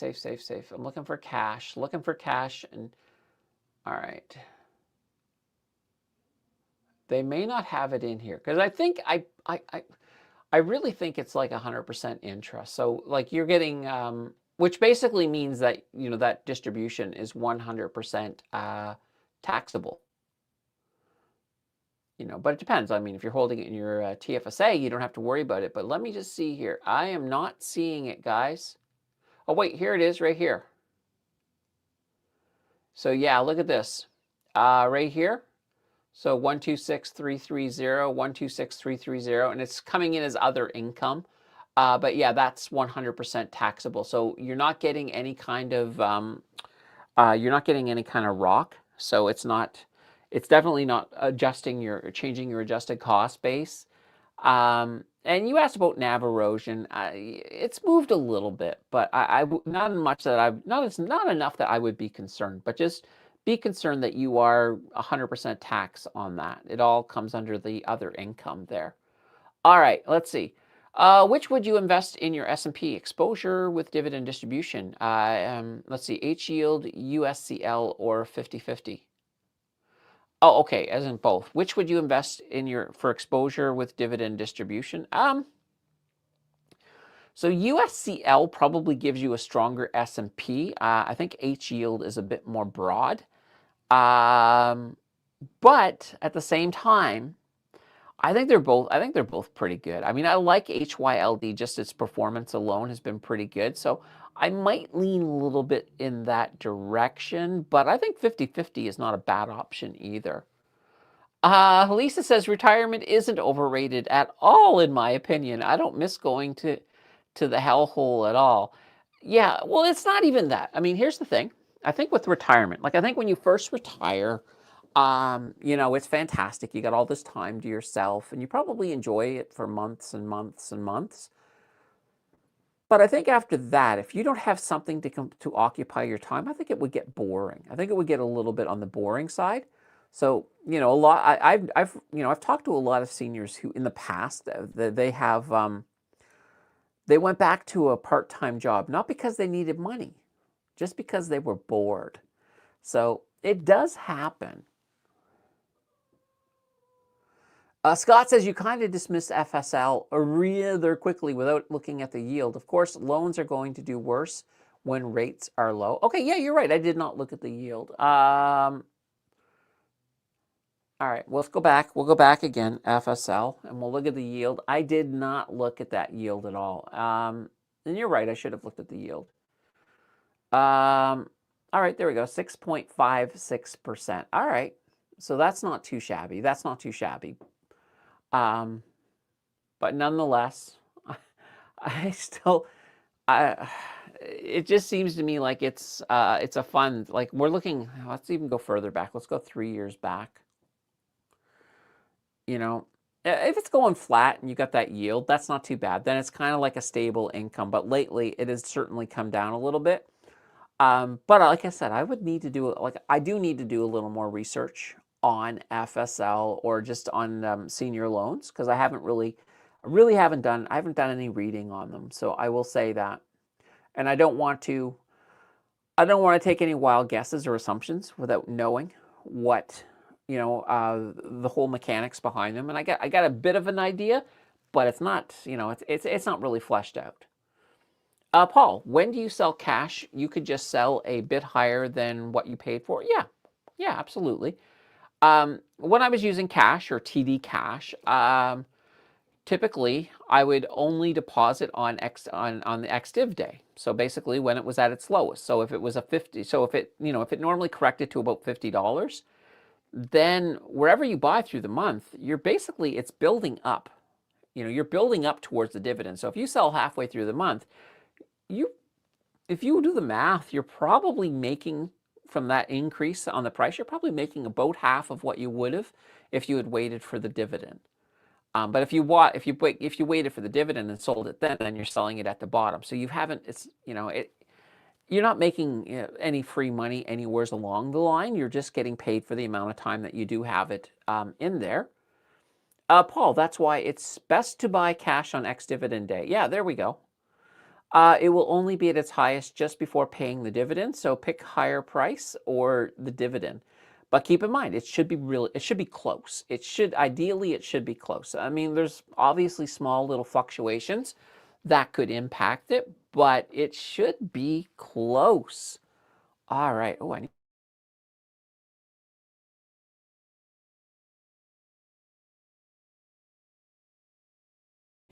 oh gosh, that is good. All right. I have not yet seen if we got up to 50. It is Mother's Day, so I'm not going to be too I'm not going to be too picky. Oh, there we go. We cracked it. 56. You guys rock. You guys absolutely rock. What can I say? All right. Guys, so we got a bit of time left. A lot of times on these days we end up going a little bit early, but if you guys have the questions, keep them coming. I'm here as long as you guys need me to be. Lori, isn't the investor protected if a cover call company goes under? There is protection involved. So these cover call companies, they are regulated like crazy, and quite literally, when you look at anything they do, they have they just have so many rules that they have to sort of follow, and it's all geared towards protecting investors. So, yeah, I think you're going to be fine. I've never, knock on wood, I've never heard of a covered call company going under. But there is a lot. There's a lot there that I would say just the regulation. It's crazy. It's a crazy amount. And there's like, even when I do a video, like if I do a sponsored video, there's a team of lawyers that go through what I'm gonna say. They typically won't change. They won't change the meaning of what I'm gonna say, but every so often there's a word that legally they just want me to use a different word. So it could be something along those lines of like I say, oh, this is gonna do really well. They would make me change that to this is probably gonna do okay. So there might be some little things like that. So it's yeah, it is. Their compliance teams are fun for sure, and I don't mind it because you know what, you got to cover your butt. You got to cover your butt for sure. All right. Lately, those ETFs have gone down a bit. Do you have one in particular, Scott, that you want me to look at? But yeah, I mean, yeah, there's definitely. I mean, it's kind of interesting. I look at it this way. Like, I'm pretty good with what most ETFs are doing, but I will hold them to a pretty high standard. I'll hold them to a very high standard. Like, and I say this over and over again. If an ETF, so if you've got a cover call ETF, if its asset is going up, so if, the assets it's holding, if they're going up and it's going down, I'm not going to hold it. It's just as simple as that. And I pay attention. I always pay attention to what's going on. Because we have to realize, and this is one of those things, and I mentioned it earlier, a lot of the ETFs that are out there, especially in the income sector, a lot of them don't have a lot of history. So, we're basing it on the structure. We're looking at the limited history we have, and there's this whole thing, past performance it's not indicative of future performance. And that is absolutely true. So you still have to pay attention. You still have to know, and this is why I say, know what you're investing in. Understand the strategy that they're using. Understand the risk levels. Understand how it fits into your portfolio. And that's always a good thing. I mean, you can invest blindly. A lot of people do. But those are the people that, if things ever do go horribly wrong, those are the people who are going to get caught flat on their feet. Whereas if you understand what's happening and you can make much well-informed decisions. Rory says, well, at least I don't DCA into Go Easy. Oh, God. I think they have earnings coming up. Somebody was mentioning that the other day. So that, oh, gosh, that could be fun. That could be fun. Or maybe not. Go Easy. It's one of those ones that I don't short stocks, but if I could have shorted Go Easy back in the, not even that long ago, I wish I could have. It would have been good. Scott says, I'd pick a GIC now over a cash. There's not enough difference in the returns. Okay, fair enough. The only difference, and this is the big thing, Scott, is what, with a GIC, you are locking yourself in. The idea with cash is it's not for long-term holding. It's not even designed for that. It's more or less, if you've just got liquid cash that you're sitting on in your TFSA that you want to deploy at any minute, putting it in cash means that at least you're getting a little bit of a return on it. So at least you're getting a little bit of a return on it. So I kind of look at it as being a tool. So yeah, I don't see cash as being like, if you're looking for a fixed income, a cash ETF is probably not your best bet. It's, it's more of a tool. It's not really fixed income. So I keep that in mind. Because yeah, I'd rather you make a little bit of money while you're waiting or deploying. Because a lot of times somebody says, oh, well, I can just take it out and put it in a GIC. Okay, well, you take it out. You can't, yeah, you've locked it in. Even if you just put it in for a month, you still can't bring it back into your TFSA if you, because you've taken it out, right? Unless, of course, you have ample space. Then that's not a question. But yeah, I mean, I like GICs. There's nothing wrong. Like, gosh, some of the GICs were really nice looking back when we had the higher rates. So that's for sure. Rory says, I'm renewing a GIC this week. All right, cool. Marin, hey, Candace, if you do a swing trade on your cash account, what's the tax rate if you know? Well, it's pretty basic, right? So if you're swing trading, the tax rate is simply this. It's 100% taxable. It's considered business income.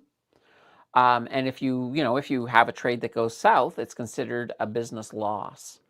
So yeah, it's 100% income if you're doing it there. Now, there are ways you can swing, like if you're doing a lot of swing trading, you can swing trade in your RRSP.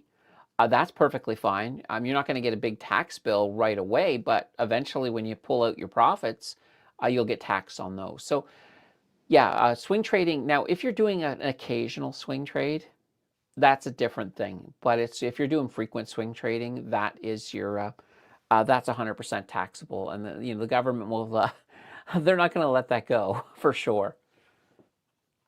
Len says to park cash for the long term, I use Global X's HSAV in my non-registered instead of cash or PSA. There is no dividends with HSAV, but some growth. Okay, fair enough. Exactly.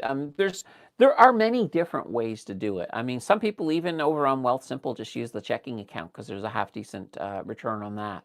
I don't know what the percentage is. One of you guys might know. But there's a lot of different ways you can do it. And there's other people who are like, say, I'm just going to put it into XEQ and XEQT, and we'll just leave it there for a bit.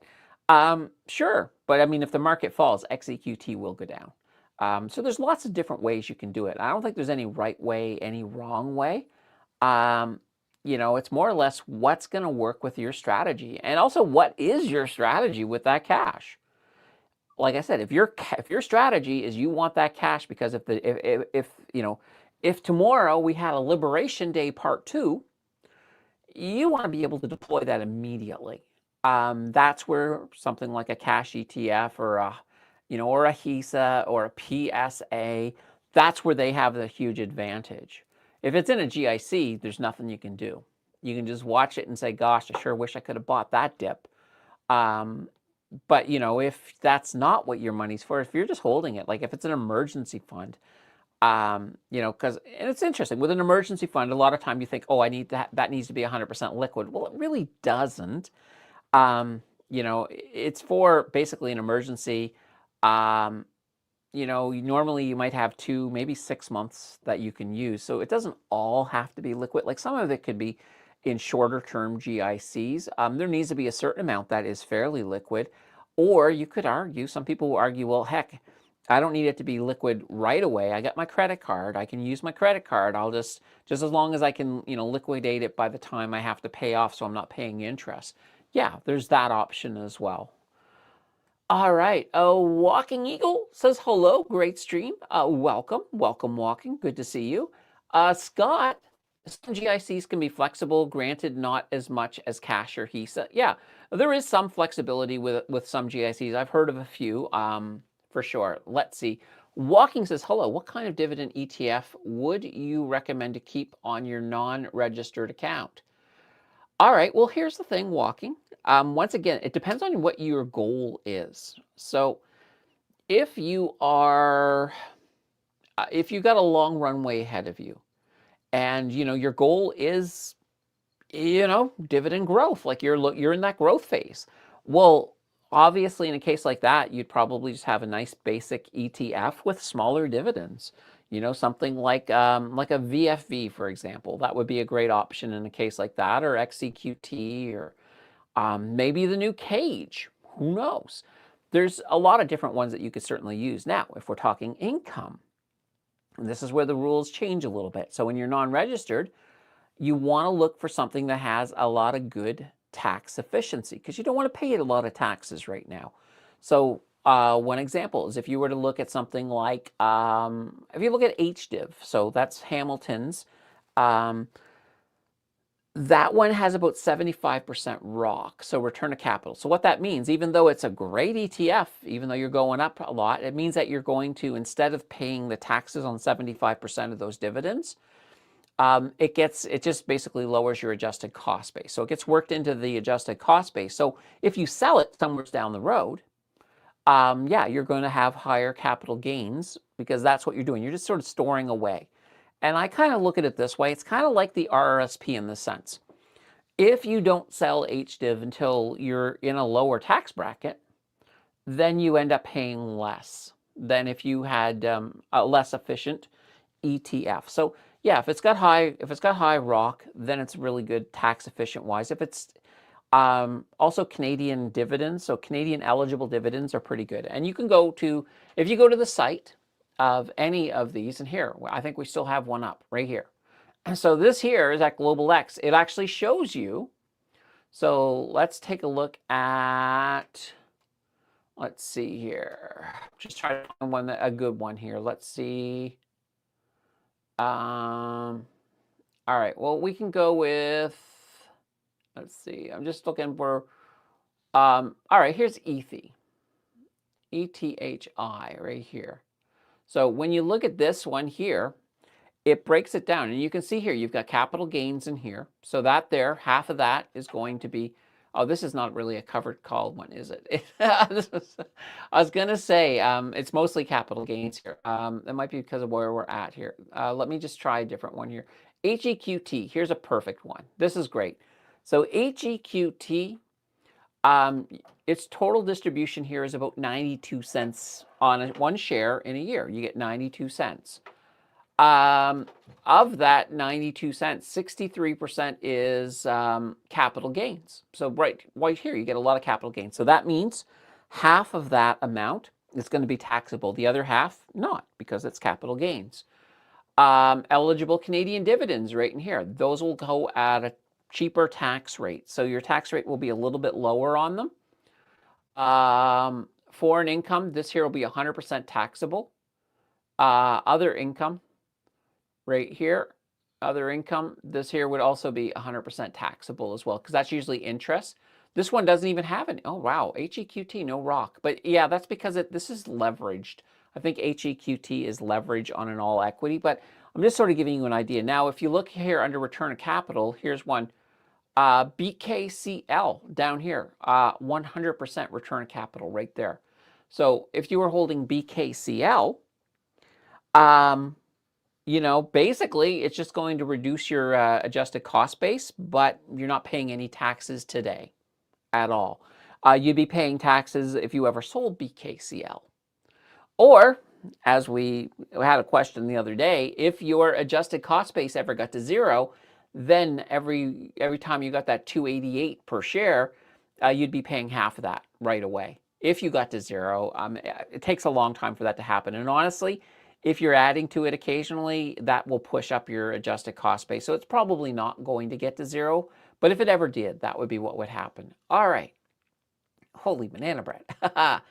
I love good questions. All right. All right. And yeah, great show. Well, thank you. Thank you very much, Walking. Rory, I have two redeemable. I'm going to make one of them larger with a non-redeemable for 1 year at 3%. Okay, fair enough. All right, let's see. Scott, my next year's income from RIF is sitting in a GIC. I opened in January, earning 3.01%. Okay, fair enough. I mean, that's a nice thing about a GIC, though. I mean, because, you know, if you've got money and you don't need it, and especially if the market is not doing really well and you think the market's going to be crap over the next year, not a bad place to lock some money, because, you know, you're not losing any of your capital and you're gaining that 3.01%. So not a bad move. Mind you, if you've got a market like, you know, if we're at the beginning of a bull market, then you might look at it and say, oh gosh, I could make a lot more in the market. And that's a different story. Rory, I have 4 GICs total. I would love to put it all into Biggie and retire early. No, I won't do that. Okay, good. Yeah, Biggie. I'd like to see a little bit of reforming on Biggie. Yeah, Biggie. I'm not happy with Biggie yet. Scott, by the way, when we say dividends, oh, by the way, we say dividends when talking about covered call ETFs, but it's actually distributions. It is, absolutely. Dividends and distributions aren't really interchangeable terms. They're not, but it's kind of that interesting thing. I think everybody does it, though. So yeah, when you look at a distribution with a covered call, in that distribution, you will have dividends in that distribution. Those would be the dividends from the original company. Then you're going to have premiums, you're going to have interest, you're going to have capital gains. So you're going to have a whole bunch of other things in there as well. So distribution, it's kind of that blanket term that goes around it. Now stocks do have dividends, and that's kind of the thing. So yeah, technically it is distributions. And I've been trying to get myself into the thing, even on the videos, I've been trying to say distributions more often, because technically, yeah, distributions is the correct word. 100%. Good call there, Scott. Scott says, I wanted to make the point for anyone new. Yeah, I like it. I like it. All right, guys, we got about 30 minutes left. So I'll give the call now. If you got your last minute questions, get them on in. Doesn't mean we're leaving. Like I said, if we keep talking, we're here for another 30 minutes anyway. So get them on in while you guys are doing that. I'm going to have myself a little bit of coffee. Oh, the oil markets will be opening here in about 1 minute. So let's see what that looks like.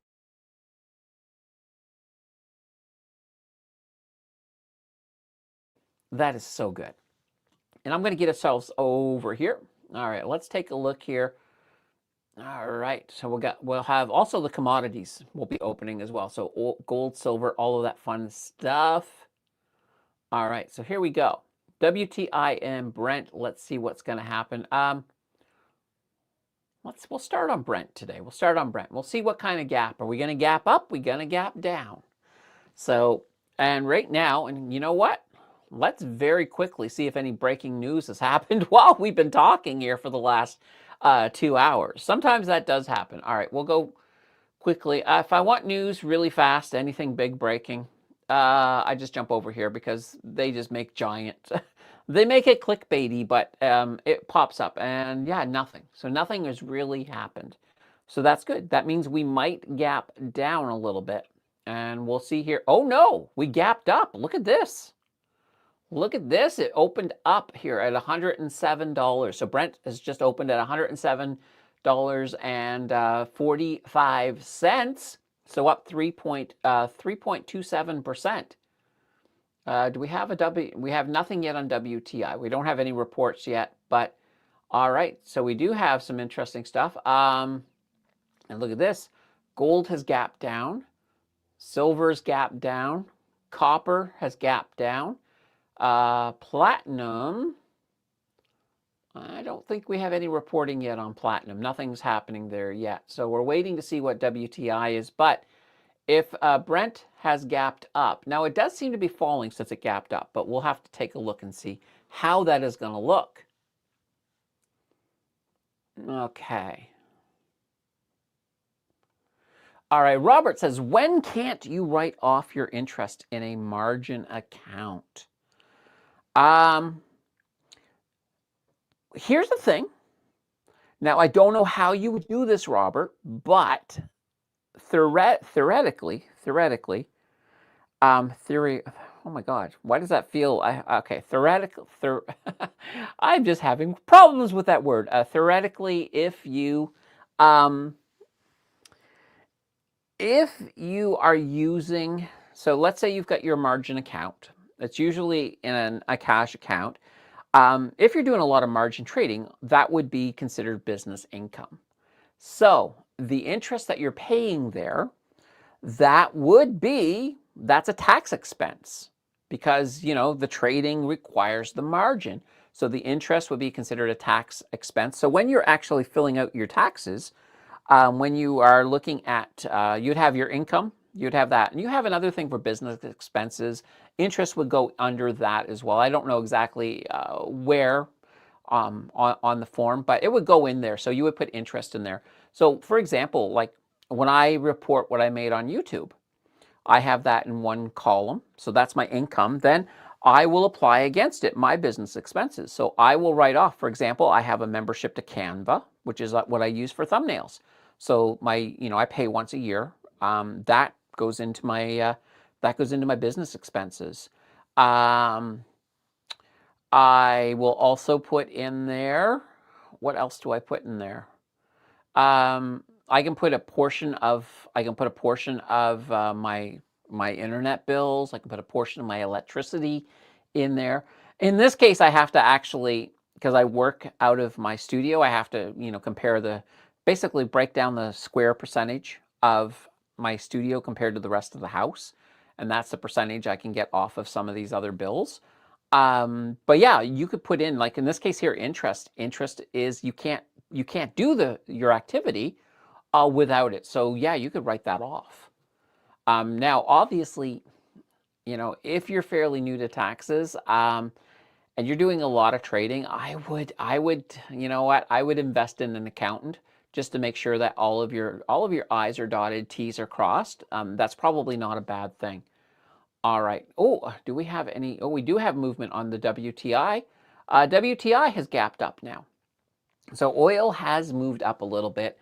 What does this mean? Does this mean that people are a little bit fearful that perhaps we're not going to get the peace treaty? Maybe. Now, Drudge didn't mention anything.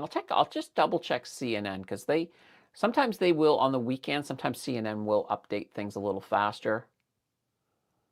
Oh, here we go. There we go. Right away, front page. Here's why oil's up.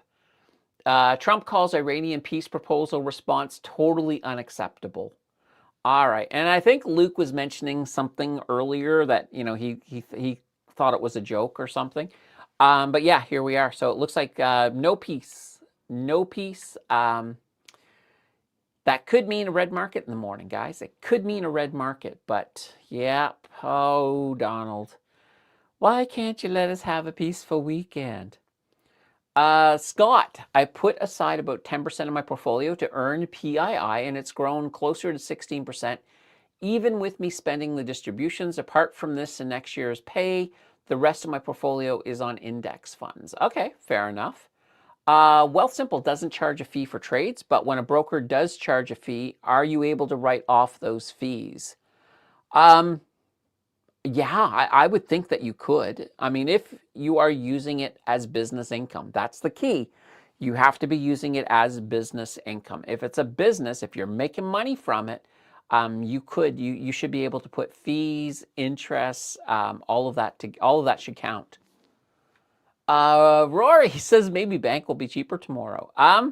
Yeah, maybe. But keep in mind, this is kind of a double-edged sword, right? With oil going down, it could actually help part of the Canadian market. But the problem is when we take a look over here, it looks to me like our materials are going down. So you can see gold is down. So gold, if these stay true, if our materials stay down, that's going to be we'll have a downward pressure, we'll have an upward pressure. It might actually fall onto the banks to decide which direction the TSX is going to go. Rory, hantavirus, seeing more of this in the news. Yes, it is a giant attention grabber. So here's the thing about hantavirus. It's really hard to get unless you play with mice. I'm just putting it that way. It's not an easy virus. Like, I know that they're thinking that there might have been some human to human, but even then, it's insanely hard to do. Like, I'll tell you, like right now, hantavirus, anybody who lives in BC, you guys are probably very familiar. We have it, I think we have it here too. So let's say your cat goes outside. If your cat were to go outside and find a mouse that is infected with the hantavirus, your cat eats that mouse, and yeah, your cat will probably get hantavirus. All right, that sounds bad, right? That sounds horrible. However, here's the good news. It really doesn't do much to a cat. A cat won't have any symptoms. The cat won't feel any discomfort. There'll be nothing wrong with the cat. The cat will be fine. Hantavirus really isn't designed to do anything to a cat. So that cat comes home, and you might be thinking, okay, yeah, but I've got a hantavirus-infected cat. I'm so screwed. No, you're not. Because there's never been a case of cat-human transfer of hantavirus. So because hantavirus doesn't know what to do in a cat, it doesn't know how to transmit. Like, there's no effective way for it to really build a whole bunch of new hantaviruses. So yeah, you're probably not going to get hantavirus from your cat. Well, you won't. I would say 99.99 because it's never happened. And I always say, that's why I say 99.99. Maybe someday it will, but right now, no, you're safe. So yeah, that's the whole thing. Even with these people, like, they were trying to figure out on this ship how the heck it was even transferring between them. So yeah, I mean, you have to be in very close contact if there's even a chance. And obviously a cruise ship, yeah, you're in very close contact with everybody. So that, I think, is why it sort of got out a little bit there. But I think it's being, yeah, do you want to quarantine people who have it? Sure, yeah, why not? But I don't think there's any danger of it turning into a pandemic. There's no danger of us going back to masks. There's no danger of us going into lockdowns. So I think the press is just running with it a little bit. And I think I think they're having fun. I think they're having fun with it a bit. And not fun in the, we're scaring people for fun, and just the, you know, with the press, it's all about ratings, and quite literally, if you say, oh, there was a virus on a cruise ship, but it's really nothing to worry about, people aren't going to click on that. Whereas if you make it sound like, oh my God, are we heading to another pandemic? People are going to click on that. All right, Scott, I'm surprised there aren't more cases with the number of visitors to Disneyland. Oh, because of Mickey Mouse, right? You didn't get me, Scott. Come on. You got a bit of time left here. Come on. You could do it. You could do it. You could be funny. Be funny today, Scott. That's close, though. I will say you're about 30% of the way there to the laughing goat. Rory says top drawer. I got that from the 70s show. Xenial, did you hear about Wealthsimple making changes to their crypto fee structure? There's concerns from many that this is a sign of them going downhill with fee increases across the board. I saw an email that there was a change to the crypto fee structure. I didn't actually look too deeply into it, so I'm not sure what that looks like. I can't see them increasing fees across the board, though, like, especially in their trading, because that's kind of their thing. They'd lose a lot of business, I think, if they, started, creating fees. There's a lot of ways that Wealthsimple makes money. They make a lot of money. They don't need to increase their fees. So, and I don't know what's behind the crypto fee structure. I don't know if part of it has to do with regulation. That I don't know. I'd have to look a bit deeper into that. All right. Summer is good for oil and gas. Yeah, summer's coming up pretty darn fast. At least I hope. So far, it doesn't look like we're having a good summer here. It's one of the things, the super El Nino, it's going to make summer nice and hot for the West. But for the East, we're going to have a cooler summer than normal. I have a feeling I'm going to be breaking out a word in June. I have a feeling that I might break out that word I don't like to say, January. I have a feeling I may be saying it this June, but I hope I'm wrong. I hope I'm wrong. All right, Chucks, QQQ. Ooh, I love the QQQs. All right, looking for a cover call ETF that holds minerals. Any ideas? I know Evolve has base, but I need everything together. Example, copper, silver, gold. I wish. So Global X has 3 ETFs. They have GLCC, they have AGCC, and they have CPCC. So that's their silver, copper, and gold. Each one of them on their own. The gold one also has a leveraged version, so GLCL. So we do have, we have the 3, and I like them. I like them all a lot. I was talking. Actually, they had an Ask Me Anything over on Blossom with one of the guys running the covered calls from Global X, and I asked him. I said, "Look, can we have a covered call with all 3? Let's do because I'm very bullish on the 3 of them, and I'd love to have them all in one." He said that's probably a really good possibility. I think that was his response. It was something to that effect.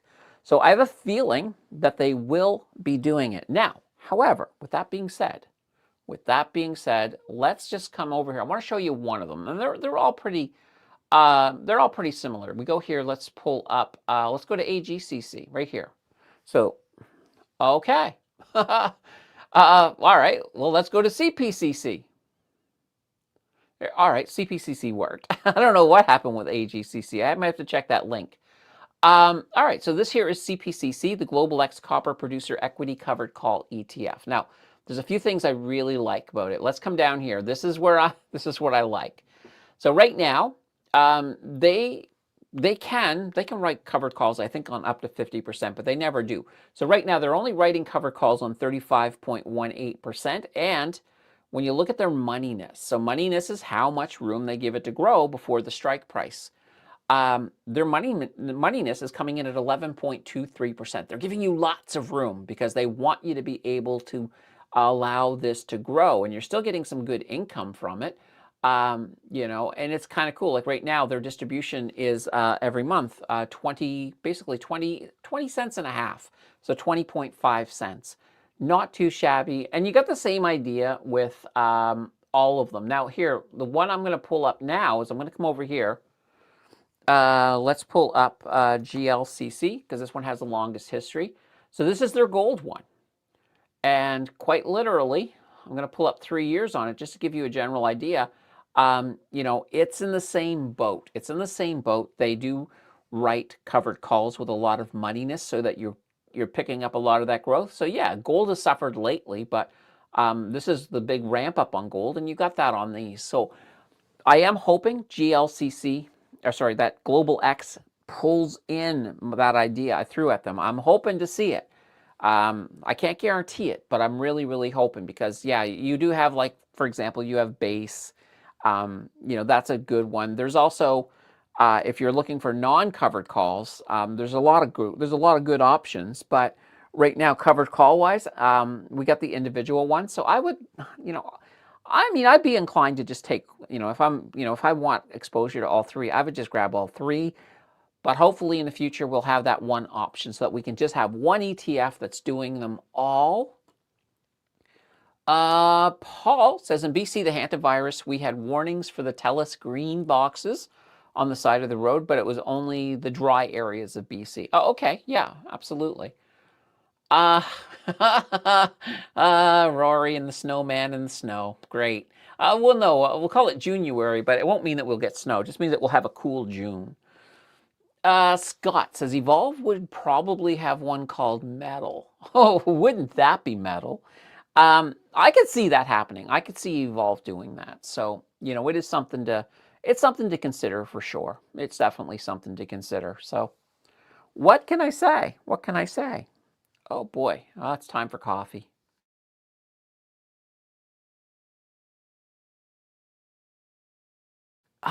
So good. I've only got about one sip left of coffee, guys. All right, there we go. I was just checking something quickly. And just heading back over here. So yeah, we're still, it doesn't look like things are going to be good. It looks like we're going to have at least a red start. We'll see how things roll out tomorrow. But the fact that Trump has pretty much poo-pooed on peace. Let's see. You could say one with high yield could be heavy metal. Yeah, well, maybe. Yeah, metal and then heavy metal. Oh, oh gosh, I really want to give the laughing goat out, guys. Please, please, make me laugh. Make me laugh, please. What was I going to say? Oh, and there was another weird thing that Trump was doing this weekend. He loves posting AI pictures. Now, he did this weird thing on the weekend where he was posting pictures of his television as he was watching golf. And I think he did like 5 or 6 of them in a row. I'm like, what? Why? And then he posted an AI thing with him on the bridge of a battleship where they're blowing up all the ships in front of him, as if to sort of kind of another taunt of Iran, I guess. But I'm like, how will we ever have peace? You never know. We might need Putin to come over and tell Trump how to get peace at this rate. And the other interesting thing, too, is Trump has his eyes on Cuba. And apparently there's been a lot of spy flyovers of Cuba recently. So maybe there's some action happening. Maybe but I would really hope that Trump would say, let's at least get peace with Iran before we hit Cuba. But it's hard to say. It's hard to say. Let's see. Actually, not on the TSX, but METL. I wonder if I have access to that. Is that that must be US. I'm hoping. METL, metal, right? So yeah, there we go. Sprott. I do like Sprott. But once again, this is not an income. This would be, this would be, let's pull it up. This is going to be just a regular dividend growth, if there's even any dividends in it. Yeah, small dividend.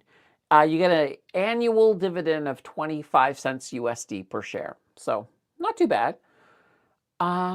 pull up the one, we'll pull up the 3-year, and you can see as well, oh, it hasn't been around that long. But yeah, it had, it did pretty well while the sector was doing well. And I like XUM is another good one that's not covered calls. Hello, XUM. All right, we're trying. Let's try this again. XUM, here we go. Okay, it does not seem to want to work. Oh, wow. But yeah, it's like iShares has a whole bunch. They have like XUT. Oh, wait a minute. Now I'm like, is it? I'm starting to question myself. Was it XUM or no, XMA? I think it's XMA. There we go. That's why it didn't come up. Yeah, here we are. Duh. It's been a long day. Here we go. XMA. This is your iShares capped materials.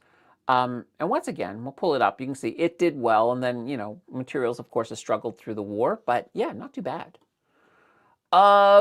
What's the best cash ETF for a 2-month hold? Well, I mean, if you're looking at a 2-month hold, there's a lot of different ones. Honestly, I think they're mostly pretty much the same. I don't know which one I would think would be the best. I mean, you got 9 Point, you've got, I think every company has one, I think for sure. So 9 Points, 9 Points is not that bad. That one there's NSAV, NSAV. And, and it's the same idea. It's about $50, and quite literally, you're going to get the same thing right over. I always say, one thing I will say is here, let me show you this. If you look here at this distribution yield, be a little wary of the distribution yield, only because these are basically an average over the last 12 months, right?